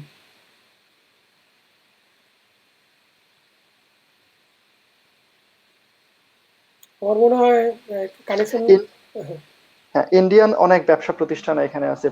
ম্যাক্সিমাম সার্কেল কে, তারপর হচ্ছে hotels motels owned by Indian Gujarati. আচ্ছা আচ্ছা। তা, ওখানে যে প্রচুর হোটেল আছে। মোটেল গুলো আছে এগুলা ইন্ডিয়ান গুজরাটি। তারপর সার্কেল কে গুলা কিন্তু ওই গুজরাটিদের আন্ডারে। আচ্ছা। তা আমি যে কোশ্চেনটা আপনাকে এই জন্য এই কোশ্চেনটা যে কারণে করছি, যেহেতু এখানে অনেক ইন্ডিয়ান রেস্টুরেন্ট, রেস্টুরেন্টও আছে নিশ্চয়ই, ইন্ডিয়ান হ্যাঁ, রেস্টুরেন্ট বা রেস্টুরেন্ট আছে। গ্রোসারি। হ্যাঁ, তা হুম। আমার যে কোশ্চেনটা যে কারণে, যে নর্মালি এই ধরনের কমিউনিটি মানে ইন্ডিয়ান কমিউনিটিটা যেখানে থাকে, সেখানে আপনার কেয়ার জবের প্রচুর ফেসিলিটি থাকে। হ্যাঁ, তা আমার আপনি আমার যে আপনি ক্যাট জবের ফেসিলিটির সম্পর্কে আমাদের কি জানাবেন? এখানে যদি কেউ চিন্তা করে যে ওকে আমি তো অল্প লিভিং কস্ট না হয় এখানে অনেক কম, হ্যাঁ আমি না হয় 50% বা 40% টিউশন ফিটা আমি হয়তো ম্যানেজ করে ফেলতে পারবো, বাকি 60% কি তারা ক্যাট জব করে করতে পারবে? অনেকের মাথার মধ্যে এই কোশ্চেনটা থাকে, যে হ্যাঁ, ওদের পক্ষ থেকে আপনাকে এই কোশ্চেনটা করলাম। ক্যাশ জবের অপরচুনিটি খুব কম, কারণ হচ্ছে যেহেতু আমি আপনার বলছি এখানে বলতে কালচারটাই হচ্ছে ইউরোপিয়ান কালচার। হয়তো বা ইন্ডিয়ান আছে, ব্যবসা প্রতিষ্ঠান আছে, হুম ওরা গুজরাটি, বললাম সার্কেল কে, যে গ্রোসারি হুম শপ আপনি দেখবেন যে অল ওভার কানাডা সার্কেল কে, অনেক সার্কেল কে আছে এখানে, তারপর হুম মোটেলস গুলো আছে। হুম ক্যাশ জব করা যায়। আমার যে আগে রুমমেট ছিল ও ক্যাশ জব করছে, হুম হুম আমি করি নাই, কারণ হচ্ছে গিয়ে আমার প্রথম প্রোগ্রামটা অতিরিক্ত ব্যস্ত ছিল। তারপর আমি 20 আওয়ার্স কাজ করতাম ম্যাকডোনাল্ডসে, আমার হুম হয়ে যেত হুম বলতে। এটা আছে না, সময় থাকলে আপনি করতে পারবেন। আমি হুম ফার্স্ট প্রায়োরিটি সব সময় স্টাডিতে দিছি এখানে আসার হুম। পর। দেশে আচ্ছা। থাকার সময় বলতে স্টাডি প্রায়োরিটি ছিল না, এখানে হুম আসার পর স্টাডি প্রায়োরিটি হয়ে গেছে। হুম। সো একবারে যে নাই তা বলবো না, তারপরও বলতে ওরা প্রিফার করে কি ওদের স্টুডেন্টরে ইয়ে করে, মানে গুজরাটি গুলা ইন্ডিয়ানদের, গুজরাটি। না, ইন্ডিয়ানদেরকে, ইন্ডিয়ানদের না। না, ও ইন্ডিয়ার ভিতরে ক্লাসিফিকেশন আছে। আচ্ছা আচ্ছা। গুজরাটি গুলা পাঞ্জাবিদের হায়ার করবে না। আচ্ছা, বুঝতে পারছি। গুজরাটি গুলা গুজরাটিদের হায়ার করবে। যে তামিল যেগুলো আছে, তেলেগু, হুম তারপর হচ্ছে গিয়ে তামিল, তারপর হচ্ছে গিয়ে কেরালা, ওরা হুম ওদের মানুষরা নিবে। এখানে হুম এখানে আপনি বলতে কি বলবো, কমিউনিটি বেসড সবকিছু চলে। হুম হুম তো ওরা ওদেরকে নিয়ে নেয়। সেই ক্ষেত্রে দেখা গেছে ক্যাশ জবের অপরচুনিটি কম। যদি আপনার পরিচিত ব্যবসা থাকে তাইলে আপনি পাবেন। সেই ক্ষেত্রে দেখা গেছে বাঙালি ব্যবসা নাই, হুম হুম। কারণ হচ্ছে কি বাঙালিরা প্রফেশনাল এখানে, আহ, হ্যাঁ হ্যাঁ হ্যাঁ। ওনারা চাকরি করতেছে। ও করতেছে। আচ্ছা। তা আমি এখানে আরেকটা জিনিসও বলি, আহ, আহ, আমি কিন্তু তো এত এত মানে এই লাইভ হওয়া শুরু হওয়ার আগ পর্যন্ত তোমার কিন্তু আমি আপনি আপনি করে অ্যাড্রেস করছি, হঠাৎ করে আপনি তুমি আপনি চলে আমারে গেছে। তুমি বলেন, আপনি আমি তুইও বলতে সরি, পারেন, হ্যাঁ। কারণ হচ্ছে আমি আপনার, আপনি তুইও বলতে পারেন আমারে, কোনো সমস্যা না। আচ্ছা সরি, আমি যেহেতু তুমিতে চলে গেছি, তা তুমিতেই থাকি। হ্যাঁ, তা হুম, আমি যেটা বলতে যে জানতে চাচ্ছিলাম, নর্মালি এখানে আমরা সবসময় বলি একজনকে যে ক্যানাডাতে যদি লেখাপড়া করতে আসো তাহলে 2 বছরের কোনো কোর্সে আসতে, 2 বছরের কোর্সে আসলে 3 বছরের ওয়ার্ক পারমিট পাওয়ার সম্ভাবনা থাকে, তাই না? আর 1 বছরের যদি কোনো কোর্সে আসে তাহলে সে 1 বছরের ওয়ার্ক পারমিট পায়, এবং যদি তাকে পিআর পেতে হয় তাহলে এই ওয়ার্ক পারমিটের মধ্যে যে সে যে 1 বছর বা 3 বছরের যে ওয়ার্ক পারমিট পেলো তার মধ্যে তাকে এক এক বছরের মিনিমাম ফুল টাইম জব করতে হয়।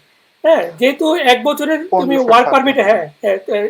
1 বছরের ওয়ার্ক পারমিটে তুমি আসছো, তাহলে তুমি তো 1 বছরের, সরি 1 বছরের কোর্সে আসছো, তুমি তো 1 বছরের ওয়ার্ক পারমিট পাওয়ার সম্ভাবনা ছিল, তাই না? তো হ্যাঁ, হুম, তুমি যদি অ্যাপ্লাই করতা তাহলে হুম, ওই 1 বছরে তো একবারে কাটাকাটি তুমি জব পেতে না। জব পাওয়ার জন্য তো তোমাকে 1-2 মাস একটুখানি ট্রাই করতে হতো, তারপর তুমি জব পেতা, তারপর দেখা যেত যে তোমার 1 বছরটা ফুলফিল হতো না। তা তুমি এই রিস্কটা নিয়ে কেন আসলা? কেন 1 বছরের কোর্সটা তুমি সিলেক্ট করলা? কেন তুমি 2 বছরের কোর্সে আসলা না? আমি প্রথম আসছি যখন, তখন 1 বছরেরই প্ল্যান ছিল। 1 বছর কন্টিনিউ করার পর আমি ওয়ার্ক পারমিটে চলে যাব। 1560 ঘন্টা, 1500 সামথিং, 1600 না, 1500 থেকে 1600 মাঝামাঝি আওয়ার্স দেখায় ইয়ে করতে হয়, পার্মানেন্ট সিটিজেনশিপ অ্যাপ্লাই করতে হয়। কিন্তু আমি এখানে আসার পর যেটা নোটিস করছি, রিস্ক হয়ে যায়। রিস্ক হয়ে যায় এরকম যে কাটায় কাটায় ইয়ে করতে হবে, তারপর হচ্ছে ফুল টাইম জব পাওয়া অনেক টাফ। হয়তোবা আমি আমি ম্যাকডোনাল্ডসে ছিলাম, আমি ওয়ার্ক পারমিটে চলে গেলে আমি হইতে পারতো আমার জন্য, কারণ এখানে পাইলট প্রোগ্রাম আছে, তারপর আমি এত রিস্ক নেই নাই। আমার শহরে যদি 1 বছরের প্রোগ্রামে কেউ আসে, এটা রিস্ক হয়ে যায়, তারপরও সম্ভব, কারণ হচ্ছে এখন পাইলট প্রোগ্রাম হচ্ছে আগামী 2 বছর চলবে। যারা যারা বলতে 1 বছরের প্রোগ্রাম নিয়ে আসতে চায়, যদি ওদের পার্ট টাইম জব থাকে, আর তার হচ্ছে গিয়ে কমপ্লিট করার পর তোরা ফুল টাইমে চলে যাবে অটোমেটিক্যালি, তো ওরা পারবে, পিআর এর জন্য এলিজিবল হবে। আচ্ছা, কিন্তু তুমি তো সেটা এখানে করো হচ্ছে নাই। আমি তুমি করি তো নাই, সেটা কারণ করো হচ্ছে নাই। রিস্ক হয়ে যায়, বা আমি আমি চাইছি না তো এত রিস্কে এই চলে জন্য তুমি যেতে। আরেকটা 1 বছরের কোর্সে ভর্তি হয়ে গেছো। হ্যাঁ, হুম। so, এগুলা কি এটা ডিপ্লোমা? আমার তুমি যে শহরে কোর্সগুলো চলবে। ভর্তি হয়েছে এগুলা কি কি কোর্স বলে? Diploma course? এগুলো post graduation diploma, post graduation? বলতে যারা দেশ থেকে গ্রাজুয়েশন কমপ্লিট করে আসে, এগুলো হচ্ছে পোস্ট গ্রাজুয়েশন ডিপ্লোমা। রেগুলার ডিপ্লোমাও আছে, যারা ধরেন আন্ডার গ্রাজুয়েশন না করে ডিপ্লোমা করতে চায়, ওগুলা কত ক্লাস টু বছরের? দুই করে। বছরের? 1 বছরের আছে, 2 বছরের আছে। আচ্ছা পোস্ট গ্রাজুয়েশন ডিপ্লোমা 1 বছর আছে, 2 বছরের আছে, কিন্তু আপনি আচ্ছা। যে দুইটা করেন তাহলে 2 বছরই কাউন্ট হয়। হ্যাঁ, তা 2 বছরের কারণ হলে তুমি এখন 3 বছরের ওয়ার্ক পারমিট পাওয়া, এখন তুমি সেভ হ্যাঁ, হয়ে গেলা। হ্যাঁ, তো এখন তুমি এর মধ্যে। আমার মতো এখানে কয়েকটা শহরে বলতে পাইলট প্রোগ্রাম চলতেছে। ওরা যদি, কেউ যদি এরকম আসে, হয়তোবা দেখা গেছে এই সময়ের ভিতরে যদি কাভার হয়ে যায়, পাইলট প্রোগ্রাম চলবে আগামী 2 বছর। দেখা গেছে এখন যদি কেউ আসে, তাইলে ওর তো 2 বছর পড়ালেখাই করতে হবে। সো পাইলট প্রোগ্রামের চিন্তা মাথা থেকে ছাইরা 2 বছর পড়ার প্রিপারেশন নিয়ে আসাটাই ভালো, আমার কাছে মনে হয়। আচ্ছা। আর 1 বছর পরে 1 বছর ওয়ার্ক পারমিট পায়া, তারপর হচ্ছে পিআর, অনেক রিস্ক। এই ধরনের চিন্তা না করাই ভালো। কিন্তু কেউ যদি আসেই 1 বছরের কোনো কোর্সে, তাহলে তাকে চিন্তা করে আসতে হবে যে আমি 1 বছরের জন্য ভর্তি হলাম, তারপর ওখানে গিয়ে আমি 1 বছরের জন্য আবার একটা হ্যাঁ, ডিপ্লোমা এই করলাম, 2 বছর হয়ে গেল। এই- কেন আমি এইখানে এই কারণে বলতেছি যে অনেকের হয়তো এত টাকা নাই, কারণ 2 বছরের কোর্স। আমি একটু অ্যাড করবো এই জায়গায়। জি জি। আমি একটু অ্যাড করবো এখানে। আমি যেহেতু প্রচুর ইন্টারন্যাশনাল স্টুডেন্ট এখানে দেখি, ইন্ডিয়ানদের মধ্যে একটা ট্রেন্ড আছে এখানে। ওরা 1 বছরের প্রোগ্রামে আসবে, তারপর হচ্ছে গিয়ে একটা প্রোগ্রাম থেকে আরেকটা প্রোগ্রাম 4 মান্থ ব্রেক নেবে। হুম হুম। আচ্ছা এই এই 4 মাস ফুল টাইম কাজ করবে। আচ্ছা। আচ্ছা। ফুল টাইম কাজ করলে 4 মাস যদি আপনি দুইটা জব করেন, যদি আপনি ধরেন 60 ঘন্টা 70 ঘন্টা করে কাজ করেন, মোটামুটি টাকা অ্যারেঞ্জ করা সম্ভব। সেক্ষেত্রে দেখা গেছে যে আপনার পরবর্তী প্রোগ্রামের জন্য একটা আছে না, ফ্যামিলিতে প্রচুর প্রেশার দিতে হইলো না। হয়তো বা প্রথম সেমিস্টারের টাকা তুমি নিজে ইনকাম করে ফেললা। তারপর হচ্ছে আপনি তো, এটা হচ্ছে কি ইন বিটুইন প্রোগ্রাম। তারপর হচ্ছে কি আপনি যখন প্রোগ্রাম শুরু হবে, আপনি তো পার্ট টাইম কাজ করতে পারতেছেন। তারপর হচ্ছে কি ইন ক্যাম্পাস জব অপরচুনিটি। আপনি এখানে এলগোমা ইউনিভার্সিটি কলেজ আছে, এখানে দেখা গেছে কি ইন ক্যাম্পাস কাজ করার সুযোগ আছে। বেসিক্যালি যেটা আমি দেখি যে যারা 2 বছরের প্রোগ্রামের জন্য আসে, তাদের ইন ক্যাম্পাস জব অপরচুনিটি একটু বেশি থাকে, কারণ হচ্ছে গিয়ে জব পাওয়ার জন্য আপনার ইয়ে করতে হবে, ওয়ার্ক পারমিট শো করতে হবে। সেক্ষেত্রে দেখা গেছে আপনার কাজ করার পারমিট আগামী 6 মাসের জন্য আছে, সেক্ষেত্রে আপনার ইয়ে দিবে না। আপনি ফার্স্ট প্রোগ্রামের জন্য একটা প্রোগ্রামের জন্য আসলেন 1 বছরের জন্য, দেখা গেছে আপনার প্রথম আসার পর ওদের কোনো ওপেনিং নাই হুম, ইন ক্যাম্পাস জবের জন্য, আপনার 6 মাস চলে গেছে, 6 মাস পরে একটা ওপেনিং আসছে, 6 মাসের জন্য আপনার হায়ার করবে না। হুম, সেক্ষেত্রে আরেকটা প্রোগ্রামের জন্য যদি আপনি হন, তাহলে আপনার visa sorry work permit extension করতে হবে, অনেক হ্যাসল। সো ওরা চায় যে যারা 2 বছরের আছে হুম। ওদেরকে নিতে, সেক্ষেত্রে 2 বছরের প্রোগ্রামের জন্য আসাটা বেটার। আর হচ্ছে গিয়ে কি ইন ক্যাম্পাস জব অপরচুনিটি আছে এখানে। হ্যাঁ, এটা আমার জিজ্ঞেস করা দরকার ছিল, কারণ আমি ইন ইন ক্যাম্পাস অপরচুনিটিটা কেমন, কারণ ইন ক্যাম্পাস তো আপনার যেটা করা যায় যে আনলিমিটেড জব টাইম, মানে ফুল টাইম আওয়ার কাউন্ট মানে করা যায়, তার জন্য এটা 20 20 ঘন্টার, আওয়ার্সের বাইরে, হ্যাঁ 20 20 ঘন্টার আওয়ার্সের। হ্যাঁ 20 ঘন্টার কাউন্টটা ওখানে হয় না। তাহলে তুমি এটা কেন নিলে না? তোমার এখানে যদি এতই আমার ইন আমার ক্যাম্পাস আমার অপরচুনিটি থাকে, তুমি কেন এখানে করলা না? এখানে প্রবলেম আছে, হুম, এরকম। আমি প্রথম আসছি 1 বছরের জন্য, যখন আচ্ছা। ওপেনিং ছিল তখন আমার ছিল 6 মাসের ভিসা। হুম, হুম, সো ওরা ডেক্লাইন করছে আমারে। আর হচ্ছে গিয়ে সবচেয়ে বেশি অপরচুনিটি পায় হচ্ছে গিয়ে কম্পিউটার ইঞ্জিনিয়ারিং এর স্টুডেন্টরা, কারণ হচ্ছে হুম, গিয়ে এখানে ল্যাব, তারপর হচ্ছে গিয়ে বেশিরভাগ ক্ষেত্রে ল্যাবেই অপরচুনিটি বেশি থাকে। যে আচ্ছা। নিউ স্টুডেন্ট যারা আসবে ওরা ল্যাবের সাথে ইউজ টু না, ওদেরকে ইউজ হুম, টু করায় দেওয়ার জন্য। তারপর হচ্ছে গিয়ে ক্যান্টিন, তারপর জিম, তারপর হুম, হচ্ছে গিয়ে আরো কিছু কিছু অপশন আছে এরকম, এগুলো প্রোগ্রাম অনুযায়ী আরো কিছু কাজের অপশন থাকে। তারপর হচ্ছে যারা টিউটর হিসেবে ইয়ে করতে চায়, এসে টিচার অ্যাসিস্ট্যান্ট হিসেবে। হ্যাঁ টিচার অ্যাসিস্ট্যান্ট হিসেবে ইয়ে করতে চায়, ওইগুলো করা যায়। হুম। সেক্ষেত্রে দেখা গেছে আমার প্রথম প্রোগ্রামটা অতিরিক্ত ব্যস্ত ছিল। আম, আমাদের কয় সেমিস্টারে দুই- ছিল তোমার ওই যে 1 বছরের যে কোর্সটা ছিল, এটা কয় সেমিস্টারে হ্যাঁ, ছিল? এটা এটা দুইটা সেমিস্টারে ছিল, মধ্যখানে ইয়া ছিল, কোঅপ সামার ছিল। সামার ব্রেক ছিল না তোমাদের? হ্যাঁ, এটা কোঅপ ছিল। কোঅপ ছিল। আমাদের তাহলে আমাদেরকে কোঅপে তো প্র্যাকটিক্যাল। কোঅপে তো তাহলে তুমি ভালো ইনকাম করছো, তাহলে কত টাকা না, ইনকাম করছো?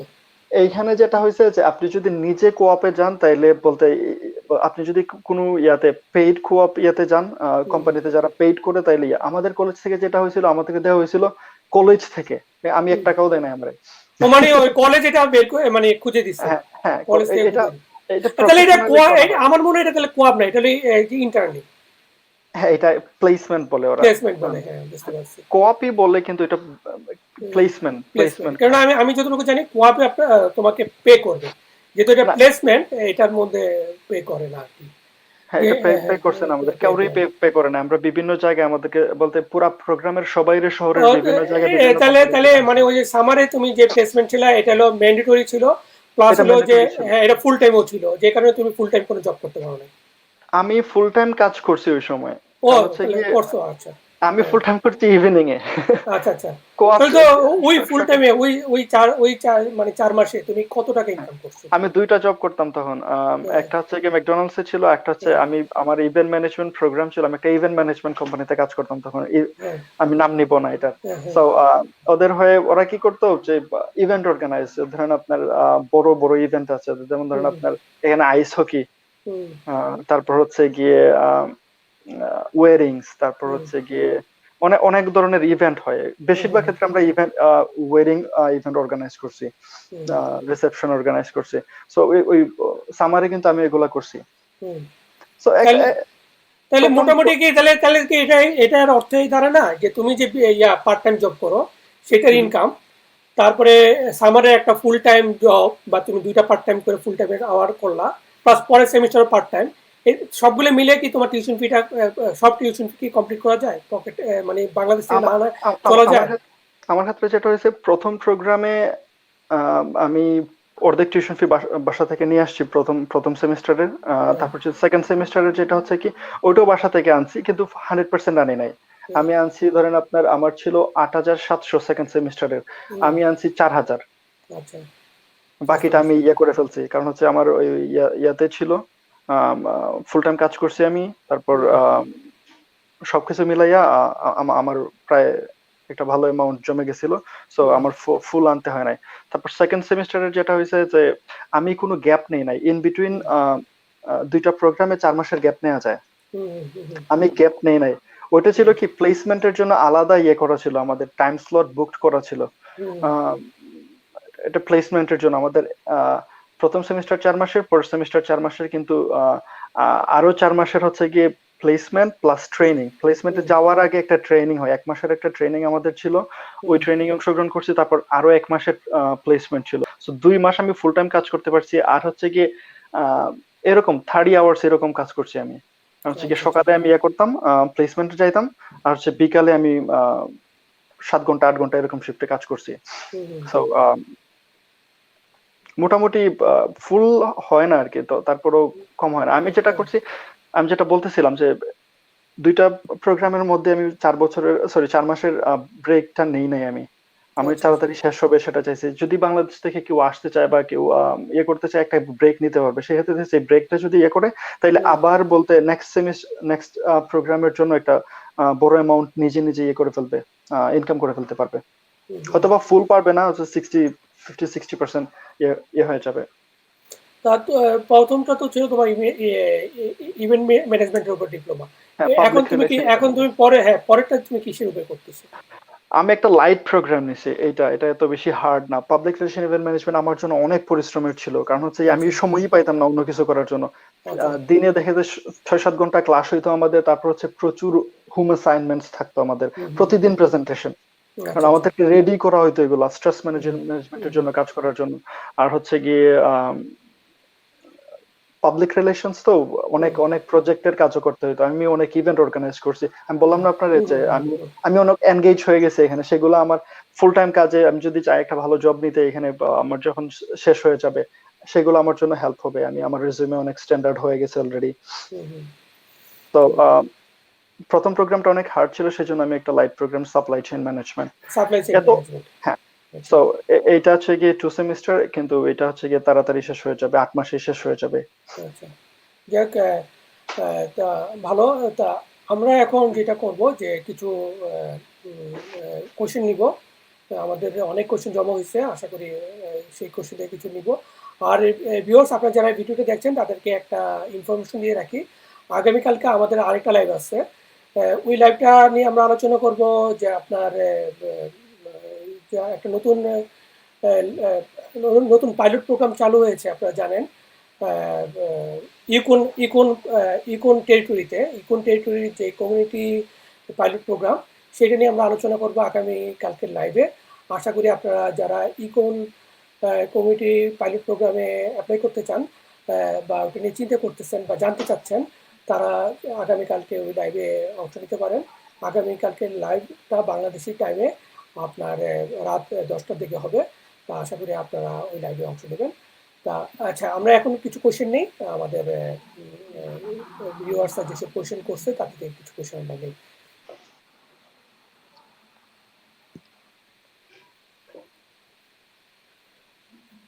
এই কোশ্চেনটা তুমি পড়তে পারো, নিচে কোশ্চেনটা লেখা আছে। হ্যাঁ, সে পলিটেকনিক থেকে 4 বছর ইলেকট্রিক্যাল ইঞ্জিনিয়ারিং ডিপ্লোমা শেষ করেছে, এবং এখন সে 3 বছরের হ্যাঁ। অ্যাডভান্স ডিপ্লোমা ইলেকট্রিক্যাল ইঞ্জিনিয়ারিং অধ্যয়ন করতে আগ্রহী। কানাডায় ভিসা পাওয়ার সম্ভাবনা কেমন আছে?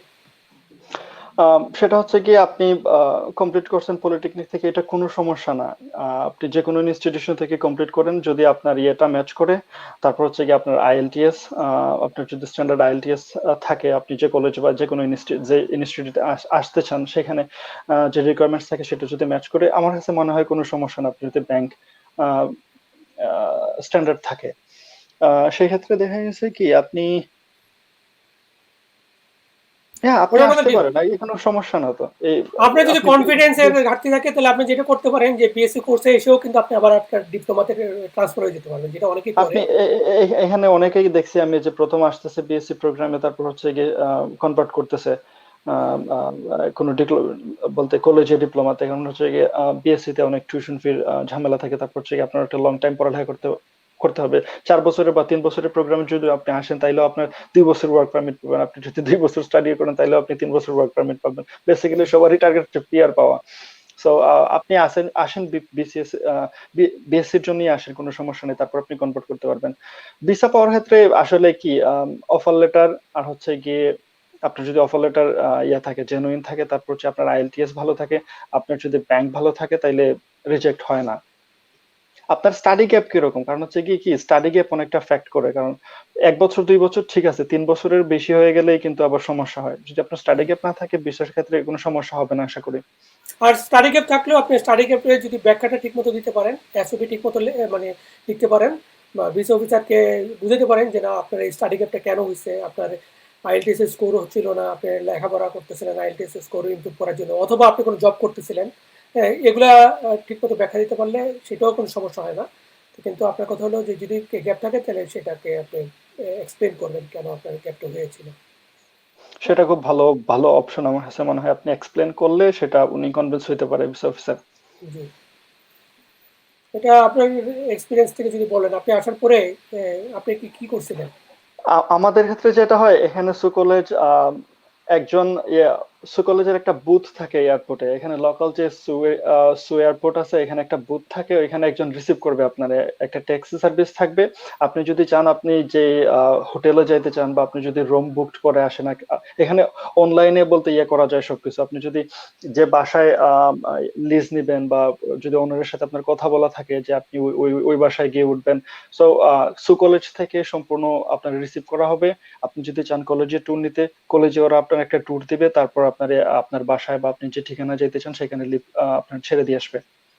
তাছাড়া আপনার যারা অন্য কলেজে বা অন্য ইউনিভার্সিটিতে আসবেন, তারা যদি এই হেল্পগুলো পেতে চান তাহলে যেটা করতে পারেন, আমাদের ফেসবুক গ্রুপ আছে নিচে, সেই গ্রুপে আপনি লিখতে পারেন যে আমি এত তারিখে এয়ারপোর্টে এত তারিখে ল্যান্ড করতেছি, কেউ আমাকে এয়ারপোর্ট থেকে পিক করতে পারবেন কিনা বা আমাকে বাসা ঠিক করে দিতে পারবেন কিনা। অনেকে হ্যাঁ, অনেকে ভলেন্টিয়ারি এটা হেল্প হেল্প করে, করে। অনেকে হেল্প করে, অনেক শুধু এটা না, এখানে ক্যানাডিয়ানদের অনেক গ্রুপ আছে, আপনি সেখানেও পোস্ট করতে পারেন যে আমি বাসা বাসা চাই এত এত তারিখ থেকে, ওখানে অনেকে আপনাকে বাসা ভাড়া দেবে। তাছাড়া একটা ওয়েবসাইট আছে কানাডার, সেটা kijiji.ca, আমি চেষ্টা করব যে এই ভিডিও ডিসক্রিপশনে সেই ওয়েবসাইটের অ্যাড্রেসটা লিখে দিতে, পরে লাইভের পরে সেটা হয়তো আমি করবো।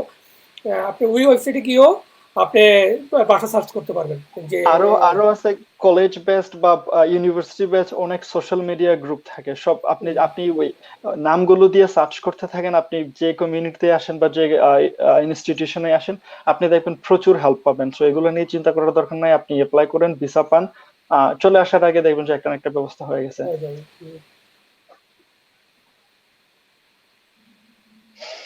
কোঅপ বেসিক্যালি হচ্ছে কি কলেজে আপনি যদি নিজে নিজে কোঅপ সিলেক্ট করেন তাইলে আপনার কোঅপ পেইড হবে, আর যদি কলেজ যে আমার মতো যদি প্লেসমেন্ট সিলেক্ট করে দেয় তাইলে আপনার পেইড দিবে না। অনেকটা বলতে নন প্রফিট অর্গানাইজেশনে দিয়ে দিবে কোঅপ করার জন্য, সেটা দেখা যাচ্ছে আপনি পেইড হবে না। আপনি যদি ইউনিভার্সিটি আসেন, আপনি যদি নিজে কোনো নন প্রফিট না যদি প্রফিটেবল অর্গানাইজেশনে যান তাইলে আপনার পেইড করবে। সো কোঅপ বেসিক্যালি হচ্ছে কি প্রোগ্রাম উপর ডিপেন্ড করে, আপনি কোন প্রোগ্রামে আসছেন, এই প্রোগ্রামে কোঅপ আছে কিনা সেটা যাচাই বাছাই করে আসবেন।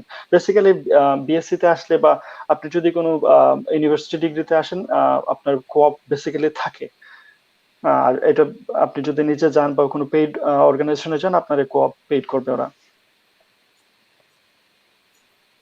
পার্ট টাইম জব করে।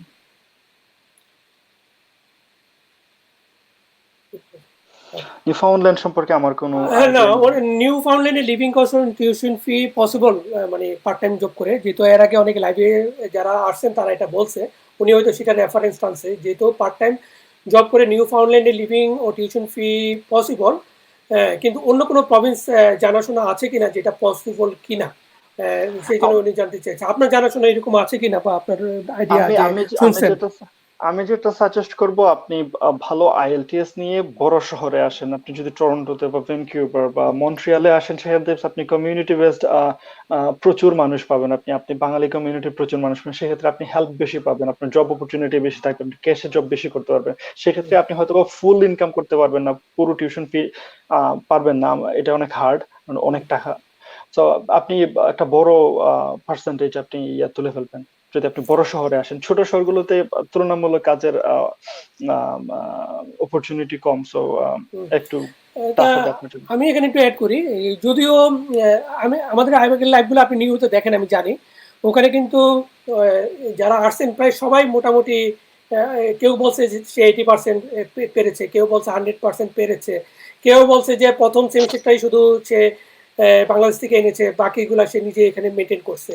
সবাই কোনো না ভাবে কমপ্লিট করছে। এখানে যারা আসেন তারা মধ্যবিত্ত বা আহ, মধ্যবিত্ত ফ্যামিলিরই বেশি, বলতে গেলে 90% যারা আসে কানাডাতে, তা তারা মোটামুটি পেরেছে। এখন যেটা হয়েছে যে সবাইকে কিন্তু আমি এই কোশ্চেনগুলো করি যেন আপনাদের হেল্পে আসে। অনেকে কিন্তু এরকমও বলেছে যে সে উবার ডেলিভারি করেই সে মাসে $3000 ইনকাম করতে আরো পারে। কেউ বেশিও ইনকাম করা আবার যায়, অনেকে আবার কেউ 5,000 ও ইনকাম করতে পারছে। 5,000 অনেকে এটা ইনকামও বলে করতে না। পারে। অনেকে আবার যেটা হয় যে ক্যাশ জবের কথাটা বলে না। কারণ হচ্ছে যে সেটা অনেকে ডিসক্লোজ করতে করার চায় না। সমস্যা। হ্যাঁ, হুম। তা সেটা হচ্ছে যে তবে যেটা হচ্ছে যে বড় সিটিতে অপরচুনিটিও প্রচুর। টিউশন ফি একটু বেশি এটা ঠিক। কিন্তু টিউশন ফিটা বেশি হলেও প্রচুর অপরচুনিটি থাকে, প্লাস অনেকে হয়তো হার্ড ওয়ার্কিং করতে হয় সেটা মানে টিউশন ফিটা তোলার।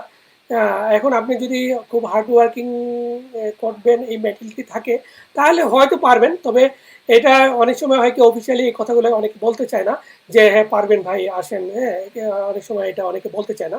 তা তবে একটা ধারণা আপনি পেতে পারেন। আমাদের লাইভগুলো যদি সবগুলো দেখেন আবার ভালো করে দেখেন তাহলে হয়তো আপনার এই ইনফরমেশনগুলো পেয়ে যাবেন।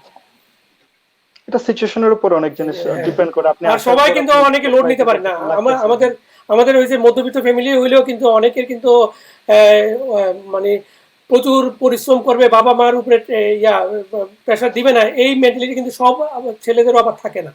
হ্যাঁ, আমার আপনি কাছে মনে হয় কি, আপনি লং টাইম গোলের কথা চিন্তা করলে এরকম মেন্টালিটি নিয়ে আসাই দরকার নাই। কারণ হচ্ছে কি, আপনি যদি ফুল টাকা ইনকাম করতে আপনার টাকার পিছনে যদি দৌড়ান, তাহলে আপনার স্টাডিটা ঠিক মতো হবে না। আপনি যদি হবে না। স্টাডি ঠিকঠাক মতো না করেন, তাহলে আপনার আপনার অনেক প্রবলেম আসবে পরে। আপনি ভালো জব পাইতে সমস্যা হবে, কারণ হচ্ছে আপনি আর পড়ালেখা আর ঠিক মতো আপনি করবেন না। আমি যতটুকু আপনাকে জানি, আপনি যেহেতু প্রতি লাইভে কোশ্চেন করেন, আপনাকে জানি আপনার মেন টার্গেট কিন্তু কোনো ইউনিভার্সিটিতে প্রফেসর হওয়া বা কোনো কলেজের টিচার হওয়া।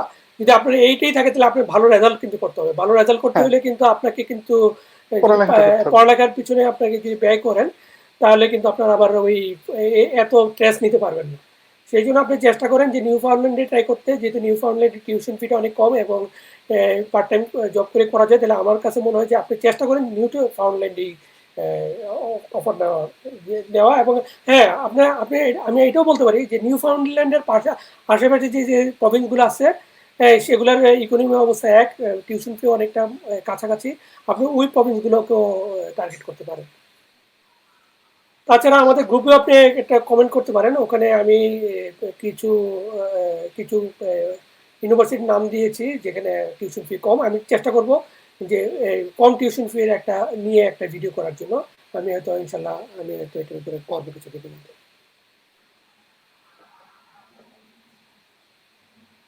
কি পার্ট টাইম জব করে যায়, পিআর পাওয়া যায়? হ্যাঁ, পার্ট টাইম জব করা যায়, পিআরও পাওয়া যায়। এখানে কোনো সমস্যা নাই। আপনি 2 ইয়ার স্টাডি কমপ্লিট করলে আপনি 3 বছর ওয়ার্ক পারমিট পাবেন। আপনি 3 বছর ওয়ার্ক পারমিট লাগে না পুরা। আপনি দেখবেন যে 1-1.5 বছরের এক্সপিরিয়েন্স শো করে আপনি পিআর এর জন্য অ্যাপ্লাই করতে পারতেছেন। সো এই ধরনের কোনো চিন্তা করারই দরকার নাই। আপনি পোস্ট গ্রাজুয়েশন ডিপ্লোমার জন্য আসতে পারেন। বাই কানাডা স্টুডেন্ট পারমিটে কোথায় ব্যাংক সলভেন্সির? পরিবর্তে ল্যান্ড বদলে ও ব্যাংক উনি মানে ব্যাংক ব্যাংক সলভেন্সির ব্যাংক পরবর্তীতে স্টেটমেন্ট। ল্যান্ড দেখাতে চাচ্ছেন? হ্যাঁ, ব্যাংক স্টেটমেন্ট আর আপনার কোন কোন সোর্স থেকে আপনার টাকা আসে, দুইটা আলাদা জিনিস। আপনার ব্যাংকটাও লাগবে, ওইগুলোও লাগবে। যে আপনার কত আহ, টাকা আর প্রপার্টি আছে আপনার, এগুলোও শো করতে হবে। তারপর আপনার ব্যাংক স্টেটমেন্টটাও লাগবে। শুধু সো প্রপার্টি শো করলে লাভ হবে না, আপনাকে লিকুইড মানি দেখাতে হবে।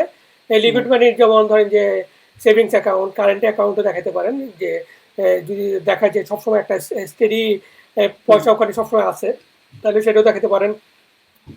অনেকে যে ইয়াও দেখায়, কি যেন বলে, এফডিআর দেখায়, ফিক্সড ডিপোজিট। FDR দেখেন। হ্যাঁ, তারপর হচ্ছে এফডিআর কাজ, যদি বাবা সঞ্চয়পত্রও মা কাজ করে। হ্যাঁ, কাজ করেন, যে এই বলতে জব থেকে টাকা আসবে, এগুলোও দেখানো যায়। দেখাতে যায়। হ্যাঁ, তারপরে অনেকের প্রভিডেন্ট ফান্ডও দেখায় যদি এটা হুম। ম্যাচিউর থাকে। যে যদি এটা মানে ওনারা স্টেটমেন্ট সংগ্রহ করতে পারে যে যে কোনো সময় এই টাকাটা উইথড্র করা যাবে, তাহলেও সেটাও হয়। এই ধরনের যেখানে আপনার লিকুইড মানির সোর্স থাকে সেগুলো সবই দেখানো যায় ব্যাংক সলভেন্সির পাশাপাশি। তবে ব্যাংক সলভেন্সি একটা সার্টিফিকেট লাগে ব্যাংক থেকে, ব্যাংক ডিক্লেয়ার দেয় যে উনি সলভেন্ট। কিন্তু ওই ব্যাংক স্টেটমেন্ট বা ব্যাংকের লিকুইড মানির অনেক কিছু অল্টারনেট সোর্স আছে। তবে ইয়াগুলা ল্যান্ড বা ল্যান্ডের দলিলগুলা অল্টারনেট না। এটা যেটা প্রুভ করবে কেন ল্যান্ড এবং দলিল দেখাতে হবে, সেটাতে প্রুভ করবে যে আপনার কান্ট্রিটাই আছে। এর অর্থ হলো যে আপনার বাংলাদেশে অনেক ল্যান্ড প্রপার্টি আছে, যেটা প্রুভ করে যে ভিসা অফিসারকে বুঝাতে সাহায্য করে যে আপনার দেশে আবার ফেরত আসতে হবে এই ল্যান্ড প্রপার্টির কারণে। আপনি এই দেশে হয়তো ক্যারিয়ার ডেভেলপ করবেন বা এই দেশে হয়তো ব্যবসা বাণিজ্য করবেন, যেহেতু আপনার অনেক ল্যান্ড প্রপার্টি আছে। কনভিন্স করতে হয় বেসিক্যালি যে জি। আপনি এই দেশে থাকবেন, আপনি ব্যাক করবেন। যদিও এই কোশ্চেনটা বলছেন, তারপরে উনি যেহেতু আবার দিয়ে সোর্স আপনি বলতে পারেন, হয়তো অনেকে হ্যাঁ, পরে আমি জয়েন করছে। আমি দুইটা ডিপ্লোমা প্রোগ্রাম, প্রথমটা ছিল public relations and event management, আর সেকেন্ড হচ্ছে সাপ্লাই চেইন ম্যানেজমেন্ট। আমার প্রোগ্রাম আমি যেটা দেশে থেকে করেছিলাম কমপ্লিটলি ডিফারেন্ট। এটাও কোনো সমস্যা হয়েছে না আমার ভিসা পাইতে বা এখানে সার্ভাইভ করতে। বেসিক্যালি যেটা একটু স্মার্ট হইতে হবে এই সেন্সে, আপনি 40টার উপরে কোর্স করতেছেন আপনার ব্যাচেলর প্রোগ্রামে, কোনোটা না কোনোটার আপনি দেখবেন যে লিঙ্কড হয়ে যাচ্ছে আপনার এই ডিপ্লোমা প্রোগ্রাম গুলোতে, যেগুলো আপনি করতে পারবেন এখানে। কম্পিউটার সায়েন্সের স্টুডেন্টরা বেসিক্যালি আমি দেখছি যেটা করে মোবাইল অ্যাপ্লিকেশনস, তারপর হচ্ছে নেটওয়ার্ক ডিজাইন, এই প্রোগ্রামগুলো বেসিক্যালি করে। তারপর হচ্ছে আর্টস, তারপর হচ্ছে বিজনেসের স্টুডেন্টগুলো যে বিজনেস রিলেটেড প্রোগ্রাম আছে, business management, supply chain, project management, public relations basically, বা গ্লোবাল সাপ্লাই চেইন, এগুলো এই প্রোগ্রামগুলো করে। সো আপনি যে কোনো প্রোগ্রাম থেকে আসেন, কোনো না ভাবে লিঙ্কড হয়ে যায় এগুলা, সো এত চিন্তা করার দরকার নাই। হুম।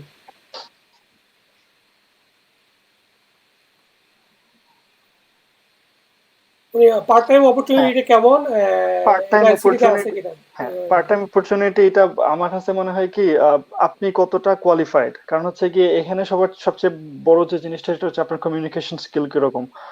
আপনি কি আপনার নিজের এক্সপ্রেস করতে পারতেছেন, বা আপনি আহ, আহ, আপনি একটা আছে না যে আপনারা দেখলেই বোঝা যায় যে আপনারা দিয়ে কাজ হবে কিনা।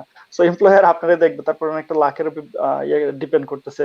সব বেসিক্যালি ছোট শহর, তুলনামূলকভাবে অপরচুনিটি কম, কিন্তু আপনি যদি লাকি হন, তারপর যদি আপনি একটা আছে না যে কিছু কিছু মানুষের দেখলে মানে এই ছেলেরে দিয়ে হবে বা এই মেয়েরে দিয়ে হবে।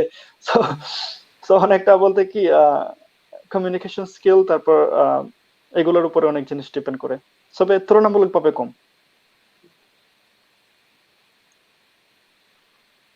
পিজি ডিপ্লোমা রিকোয়ারমেন্টস গুলা কি, টিউশন ফি কেমন, একটু যদি যদিও রিকোয়ারমেন্টস বলছেন বেসিক্যালি অলরেডি। কি, রিকোয়ারমেন্টস গুলো হচ্ছে কি আপনার আপনি post graduation diploma, that means আপনি পোস্ট গ্রাজুয়েশন অলরেডি কমপ্লিট করে ফেলছেন। আর রিকোয়ারমেন্টস থেকে আপনার অফার লেটারের জন্য আপনার আইএলটিএস দেখবে আপনার, এখন হচ্ছে গিয়ে 6 চলতেছে। তো আপনার কোনো ব্যান্ডে 6 এর নিচে হলে হবে না, ওভারঅল 6। আর হচ্ছে গিয়ে কি বেসিক্যালি এগুলাই, এর বেশি তো কিছু না। টিউশন ফি আপনি যেটা বলছেন, টিউশন ফি হচ্ছে 16 থেকে 18, 19 এরকম হাজার ইয়ারলি হয়।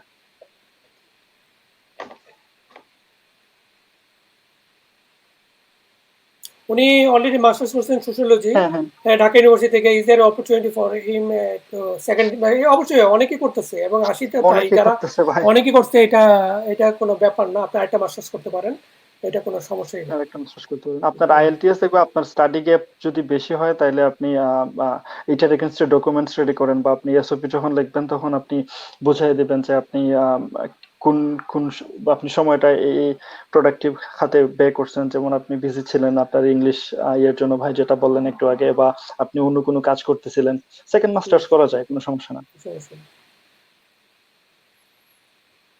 উনি ভাই আপনার, মনিম ভাই আপনার মতো বরং আন্ডার গ্রাজুয়েটের জন্য কানাডা যাওয়া ভালো, নাকি গ্রাজুয়েটের জন্য যাওয়া ভালো? উনি হলো ডিপেন্ড করে আন্ডার ভাই গ্রাজুয়েট আপনি যাওয়া ভালো। কখন আসতেছেন, আপনি হ্যাঁ, ডিপেন্ড তবে করেন। যেটা হলো যে আপনার আন্ডার গ্রাজুয়েটে আসলে যেটা হয় যে আপনাকে তো 4 বছর একটা বিরাট কস্টলি জিনিস।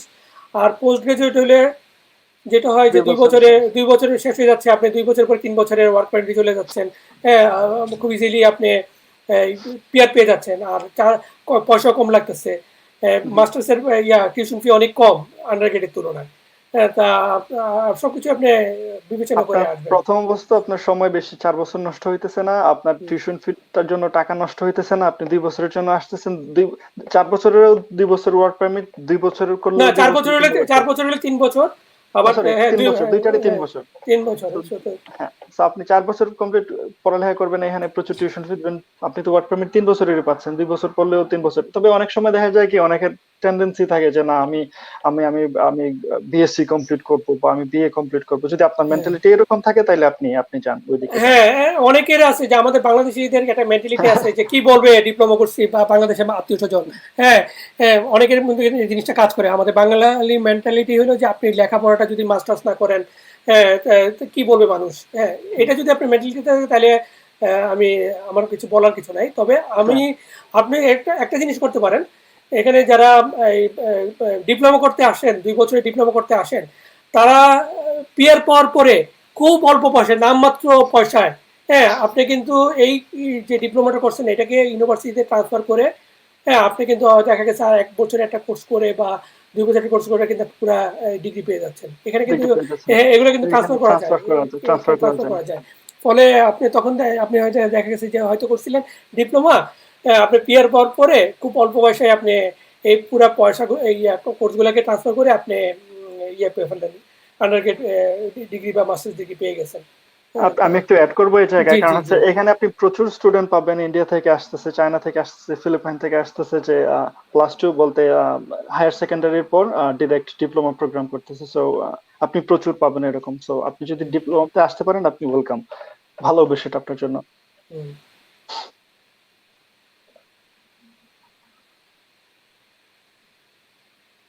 বাংলাদেশ থেকে করে নিন। হ্যাঁ, আপনি ভাই যেটা বললেন একটু আগে, কেজিজি, সো আপনি হ্যাঁ, কেজিজি। কেজিজির লিঙ্কটা দিয়ে দিব, ওখানে আপনি রেন্ট খুঁজতে পারবেন। শুধু রেন্ট রেন্ট না, খুঁজতে ওখানে হবে। গাড়িও, আপনি যদি গাড়িও কিনতে চান, ইভেন ওখানে আপনি যদি ফ্রি গাড়ি কিনতে চান, ফ্রিও অনেকে অনেক কেজিজি দিয়ে রাখে যে আমার গাড়িটা ফ্রি, বাসা থেকে নিয়ে যাও, অ্যাড্রেস দিয়ে দেয়। হ্যাঁ, ওখানে সব কিছু মানে আমাদের দেশের ওই যে আমি জানি না বাংলাদেশে এই ধরনের সাইট আছে হয়তো, ওখানে সবাই তার পুরনো জিনিসপত্র বিক্রি করে, তারপরে হুম, হুম। প্লাস যেটা হয় যে ওই গাড়ি, তারপর বাসা বাসা ভাড়া। ভাড়ার বিজ্ঞাপন দেয়, সব রকমের বিজ্ঞাপন থাকে আর কি।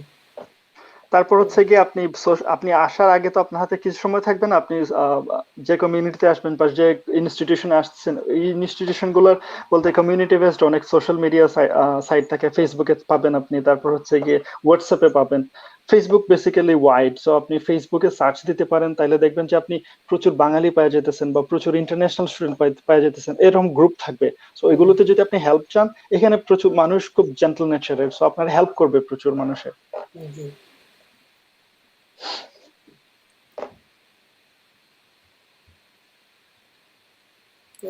By if I show tax return acknowledgement receipt, paper, and tax return certificate in this application, then is it mandatory to show tax assessment paper? এটার সাথে এটার সম্পর্ক আছে কিনা আমি তো জানি না। ট্যাক্স রিটার্ন অ্যাকনোলেজমেন্ট রিসিপ্ট, উনি ওই যে মানে ট্যাক্স পে করছে যে বা রিটার্ন একটা রিসিপ্ট দেয়, সেই রিসিপ্টটা দিলেই হবে কি না, নাকি tax certificate and tax return visa, certificate, নাকি ভিসা কত অথরিটি টাকা আপনার ট্যাক্স দিচ্ছে সেটা উনি দেখাইতে হবে। আপনি যত সাপোর্টিং ডকুমেন্ট দিতে পারেন ততই ভালো। আপনি যদি কনফিডেন্ট থাকেন যে আপনি দেখাইলে ভিসা অফিসার কনভিন্স হবে যে আপনি এত টাকা ট্যাক্স দিচ্ছেন, তাহলে তো সেটাও দেখান। হ্যাঁ, যদি না থাকে, আপনার যদি মানে আপনার কাছে যদি আপনি যদি কনফিডেন্ট না থাকেন যে এই কাগজটা দেখাইলে ভিসা নেগেটিভ ইম্প্যাক্ট করবে, তাহলে দেখেন না। হ্যাঁ, তা এরকমও আছে যে অনেকে কোনো ট্যাক্স ডকুমেন্ট না দিয়েও কিন্তু প্রুভ করতে পারে যে তার এই টাকাটা আসলো কীভাবে। যেমন ব্যাংক রেন্টে ইয়ার রেন্ট দিয়ে কি যেন বলে, তার যে বাসার যে রেন্ট দেয় সেই রেন্টের কাগজ দিয়েও দেখায়, যে রেন্ট এগ্রিমেন্ট দিয়েও দেখায়। অথবা অনেকে যে অনেক আমাদের এখানে কিন্তু অনেকগুলো লাইভ আসছে যাদের যাদের বাবা মা কৃষক, তারা ওই ধরনের কোনো ট্যাক্সই জমা দেয় না। তারা হয়তো ওই যে থেকে ওই যে চেয়ারম্যান থেকে সার্টিফিকেট নিয়ে আসছে যে সে কত টাকা ইনকাম করে, বা ওই যে পৌরসভা এগুলো থেকে সাপোর্টিং ডকুমেন্টস। সাপোর্টিং আপনি প্রুভ করবেন এটা সামহাও হয় ট্যাক্স দিয়ে, না হয় অন্য কোনো হয়ে আপনাকে প্রুভ করতে হবে। বেসিক্যালি যেটা আপনার প্রথম ব্যাংক, আপনার ব্যাংকে এই পরিমাণ টাকা আছে, তারপর হচ্ছে কি এটার এগেইনস্টে আপনার যদি প্রপার্টি থাকে, বাড়ি থাকে, ব্যবসা প্রতিষ্ঠান থাকে, এগুলার ভ্যালু, এটা হচ্ছে আপনি একজন উকিল বা অ্যাডভোকেট দিয়ে নোটারি করে আপনি দেখাইলে হয়। আপনার যে এগুলা এগুলা দিতে পারেন আপনি, হুম, ট্যাক্স, তারপর আর আরো যে যদি আপনি কোনো ইয়াতে আপনার যদি ব্যবসা প্রতিষ্ঠান সিটি কর্পোরেশনে থাকে বা ইয়াতে থাকে, এগুলো সাপোর্টিং। তবে বেসিক্যালি আপনি ওইগুলো ফিক্স আপনি দেন, ওইগুলো লাগবে আপনার লিকুইড মানির ডকুমেন্টস, তারপর হচ্ছে গিয়ে এই কোন কোন সোর্স থেকে এই টাকাগুলো আসতেছে। হুম। তারপরে এই কোশ্চেনটা এর আগেও করা হয়েছে। তারপরে এটা আপনার সোশ্যামিলিতে পার্ট টাইম জবের সিচুয়েশন কেমন? আমি বলবো না যে অত বেশি ভালো যে আপনি আসলে এখানে আপনার জন্য সবাই জব নিয়ে বসে থাকবে, এরকম না। আপনারে খুঁজতে হবে। আপনি ভালো ইয়া, আপনি যদি আপনার পারফরমেন্স দেখাইতে পারেন, পারফরমেন্স দেখাইতে হবে এইভাবে যে আপনার কমিউনিকেশন, আপনি যখন ইন্টারভিউ দিবেন বা আপনি যখন একজন ম্যানেজারের সাথে কথা বলবেন, আপনারা দেখলেই ওরা বুঝে যে আপনারা দিয়ে কাজ হবে কিনা। সো আপনি আসেন, জব সিচুয়েশন খারাপ না, আবার যে নাই তাও না। আপনারা জাস্ট আপনার কোয়ালিটি শো করতে হবে। তবে যেটা বললো যে এখানে ওভার ইলস আছে, তারপরে হুম। স্কিপ দ্য ডিশ আছে, আপনারা ওগুলোর কথা চিন্তা করতে পারেন মাথায়। হ্যাঁ, অনেকে বলতে অনেক ইন্টার্ন স্টুডেন্ট আছে ওরা টোটালি ডিপেন্ড করে হচ্ছে কি উবার বা স্কিপের উপরে।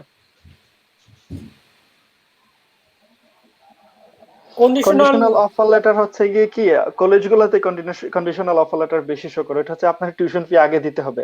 কন্ডিশন একটাই থাকে বেসিক্যালি যে একটা ডেট দিয়ে দেয় ওরা, ওই এই ডেটের ভিতরে আপনার টিউশন ফি দিতে হবে।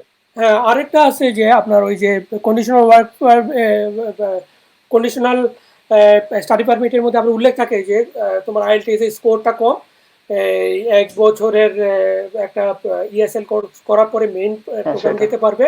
ওইটা যদি উল্লেখ থাকে তাহলে সেটাও কন্ডিশনাল স্টাডি পারমিট। তখন আপনি কোনো ওয়ার্ক পারমিট পাবেন না যতক্ষণ না আপনি ইয়ে না করেন, ল্যাঙ্গুয়েজ ইংলিশ কোর্সটা প্রোগ্রামটা শেষ করে।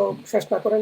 এগুলোকে বলে মানে কন্ডিশনাল কন্ডিশন থাকে আর কি। কন্ডিশনগুলো যদি ফুলফিল না করেন তাহলে আপনি ওয়ার্ক পারমিট পাবেন না। যেমন হচ্ছে কন্ডিশন থাকে যে আপনাকে টিউশন ফি দিতে হবে আগে বাংলাদেশে থাকতেই, এটাও একটা কন্ডিশন। এটা যদি ফুলফিল হয়ে যায় তাহলে আপনি ওই ওয়ার্ক পারমিট তবে পাবেন, এই ধরনের। আমি আমি একটু অ্যাড করবো এর জায়গায়, আপনি জি। যদি মনে করেন যে আপনার স্টাডি আপনি আপনি ল্যাঙ্গুয়েজ প্রোগ্রামের জন্য আসছেন, এগুলো অনেক কস্টলি হয়, তারপরে সে কাজ করা যায় না। আমি আমি তারপর ভিসাও রিজেক্ট হয়, আইএলটিএস এর জন্য অনেক সময় ভিসা রিজেক্ট হয়। সো আপনি আপনি দেশ থেকে আইএলটিএস টা ক্লিয়ার করে আসেন, ডিরেক্ট প্রোগ্রামে আসেন, সেটা ভালো হবে। আপনি যদি ইউনিভার্সিটি ম্যাচ করে না, তাইলে আপনি কলেজে ট্রাই করেন, সেক্ষেত্রে আপনার পসিবিলিটি বেশি থাকবে। সেটাই।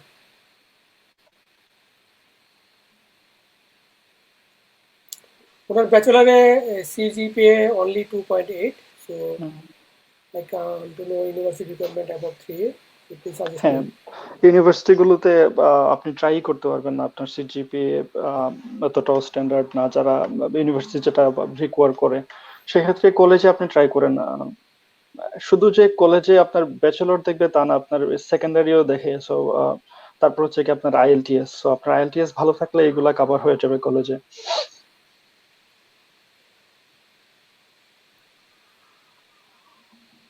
এজেন্সি না, আমরা এখানে এড দিতে আসি না ভাই।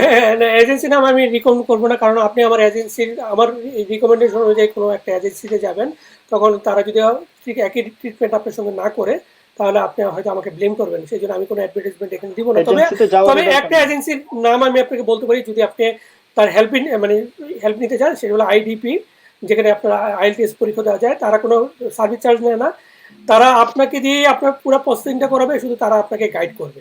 হ্যাঁ, তা আপনি ওদের হেল্প নিতে পারেন, ওরা আপনাকে খুবই মানে সব হেল্প, আপনার সব কিছু যদি জেনুইন থাকে। হ্যাঁ, আপনি যদি মনে করেন যে আপনি একজন কারো একটা হেল্পিং হ্যান্ড দরকার, যার হাত ধরে আপনি সব কিছু করবেন, তাহলে আপনি আইডিপির হেল্প নিতে পারেন। ওরা একটা জেনুইন এজেন্সি, ওরা আপনাকে একটা একটা সিঙ্গেল পেনিও আপনার সার্ভিস চার্জ নেবে না। তো শুধু আপনি যেটা করতে পারেন যে ওদের মাধ্যমে আইএল টেস্টটা দিতে পারেন। কারণ আপনি জানেন বাংলাদেশে দুইটা প্রতিষ্ঠানের থ্রুতে আইএল টেস্ট দেওয়া যায়, একটা হলো ব্রিটিশ ব্রিটিশ কাউন্সিল আর একটা কাউন্সিল। হলো হ্যাঁ। আইডিপি। তো আইডিপির ওদের যেহেতু এই আপনার স্টুডেন্ট অ্যাব্রোডে স্টুডেন্টদেরকেও হেল্প করার লিঙ্কস আছে, ওদের হেল্প করে নিতে পারে।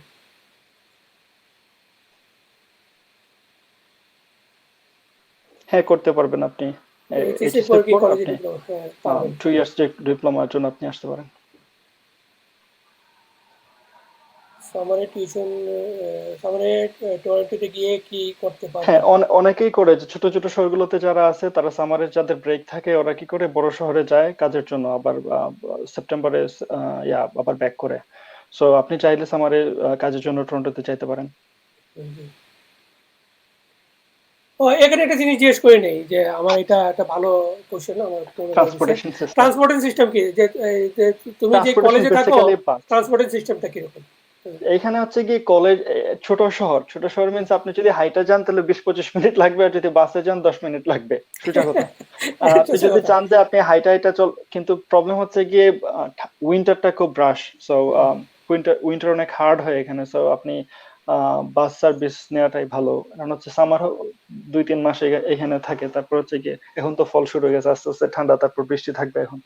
সো বেসিক্যালি ট্রান্সপোর্টেশন হচ্ছে বাস।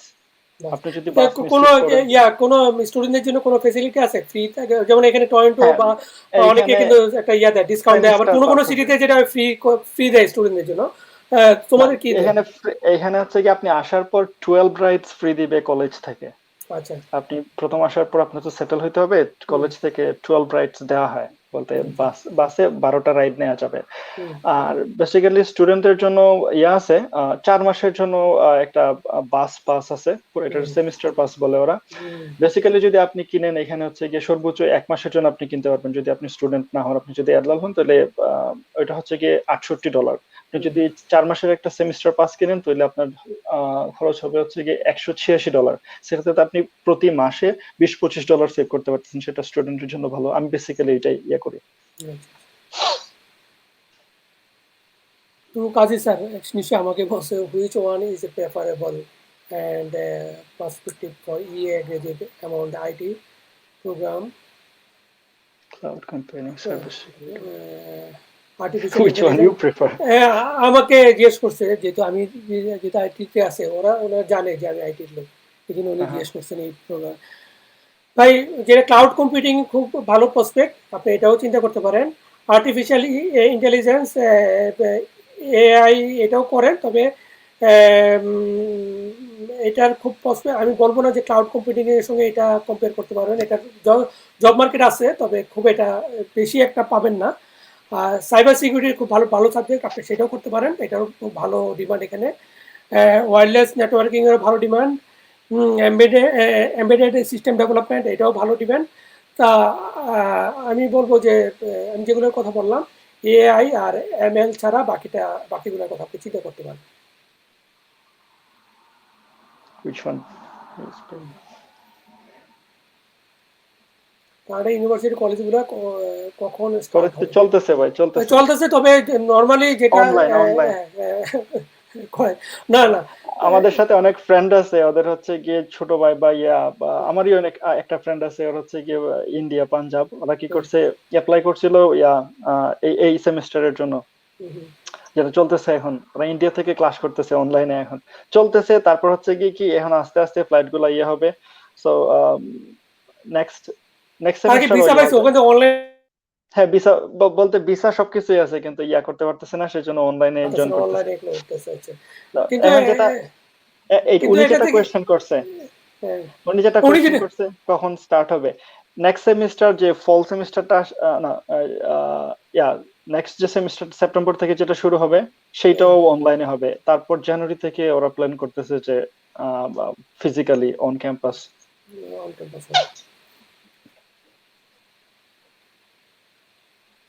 কি আহ, জানতে নাম আমি নিব? আমি আমি এটা পারমিট করব না, কারণ আমি এটা হয়তো যেটা করতে পারেন, আপনি পার্সোনালি, আমি আপনার ইয়েটা চেঞ্জ হয়ে গেছে কোনো কারণে,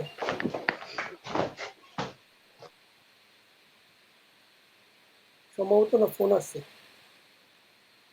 তা ইকবাল ভাই, আমি যেটা করব যে আপনি যদি চান, আপনি এই ভিডিওর ডিসক্রিপশনে আপনার ফেসবুকের প্রোফাইল আইডিটা পুরোটা কপি করে দিন। আমি চেষ্টা করব, যদি আমাকে অনুমতি দেয়, তাহলে আমি হয়তো মনিম ভাইয়ের কাছ থেকে আপনার ওনার ফেসবুক আইডিটা দিয়ে দিব। আপনি হয়তো পার্সোনালি তার সঙ্গে কথা বলতে পারেন, যেহেতু এটা একটা পাবলিক প্ল্যাটফর্ম। আমাদের এখানে আমি কোনো প্রতিষ্ঠানে অ্যাডভার্টাইজমেন্ট করব না, যারা পয়সার বিনিময়ে কাজ করেন। আমি এই জন্য আইডিপির কথা বললাম, যেহেতু এটা ফ্রি সার্ভিস, সেই জন্যই আমি আইডিপির কথা বলেছি। যেহেতু যারা পয়সার বিনিময়ে করেন, আমি তাদেরকে রিকমেন্ডেশন এখান থেকে দিব না। যেটা ধারণা করা হচ্ছে, সম্ভবত ভাইয়ের লাইনটা ডিসকানেক্ট হয়ে গেছে। উনি কানেক্টেড হলে আমি আপনাদের নেক্সট কোশ্চেনগুলো নিব। আরেকটা কথা আপনাদেরকে সবাইকে জানিয়ে রাখি, আগামীকালে আগামীকালকে আমার আরেকটা লাইভ আছে। সেই লাইভে আমি মূলত মূলত আলোচনা করব ইকন টেরিটরির যে নতুন পাইলট প্রোগ্রামটা, সেই পাইলট প্রোগ্রাম নিয়ে। এবং আমি ওই প্রোগ্রামে আপনার ইকোনমিক অবস্থা, ওদের ওয়েদার, কালচার, সব কিছু নিয়ে আলোচনা করার চেষ্টা করব। আপনারা চাইলে ওখানে কোশ্চেনও করতে পারেন। তা আমরা আশা করি আপনারা যদি ইকোনে ইমিগ্রেট নিয়ে আসতে চান ওদের প্রাইভেট প্রোগ্রামের অধীনে, ওই লাইভটা আপনাদের কাজে আসবে। আপনাদেরকে আমন্ত্রণ জানাচ্ছি ওই লাইভে অংশ নেওয়ার জন্য। আর তাছাড়া আপনারা যারা আমাদের এই ভিডিওটা দেখতেছেন এখনও সাবস্ক্রাইব করে নেই, আমাদের ভিডিওর যে নিচে যে সাবস্ক্রাইব বাটন আছে, কাইন্ডলি সাবস্ক্রাইব বাটনে ক্লিক করে সাবস্ক্রাইব করে নেন, আর আমার ভিডিওটাকে একটা লাইক দেন, আর চেষ্টা করবেন আমাদের এই ভিডিওগুলো শেয়ার করার জন্য। যদি শেয়ার করেন তাহলে সুবিধা হয় যে আমাদের যদি ভিউয়ার্স বাড়ে, তাহলে আমাদের এই ধরনের গেস্ট আমাদেরকে ইনভাইট করতে আমাদের সুবিধা হয়। কারণ একজন একটা আমাদের একটা প্রবাদ আছে, যে কি যেন বলে,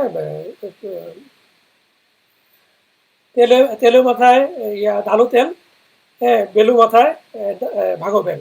মানে সবসময় যেটা হচ্ছে বড় প্ল্যাটফর্মে যেখানে বেশি ভিউয়ার, যেখানে বেশি সাবস্ক্রাইবার, সেখানে যে কেউ কথা বলতে ইন্টারেস্ট ফিল করে এবং তারা স্বাচ্ছন্দ্য বোধ করে। যে আমাদের প্ল্যাটফর্মটি যদি আরও বড় হয়, আরও ভিউয়ার্স থাকে, তাহলে আমরা হয়তো যে কোনো যে কোনো গেস্টকেই ইনভাইট করলে তারা রেসপন্স করবে।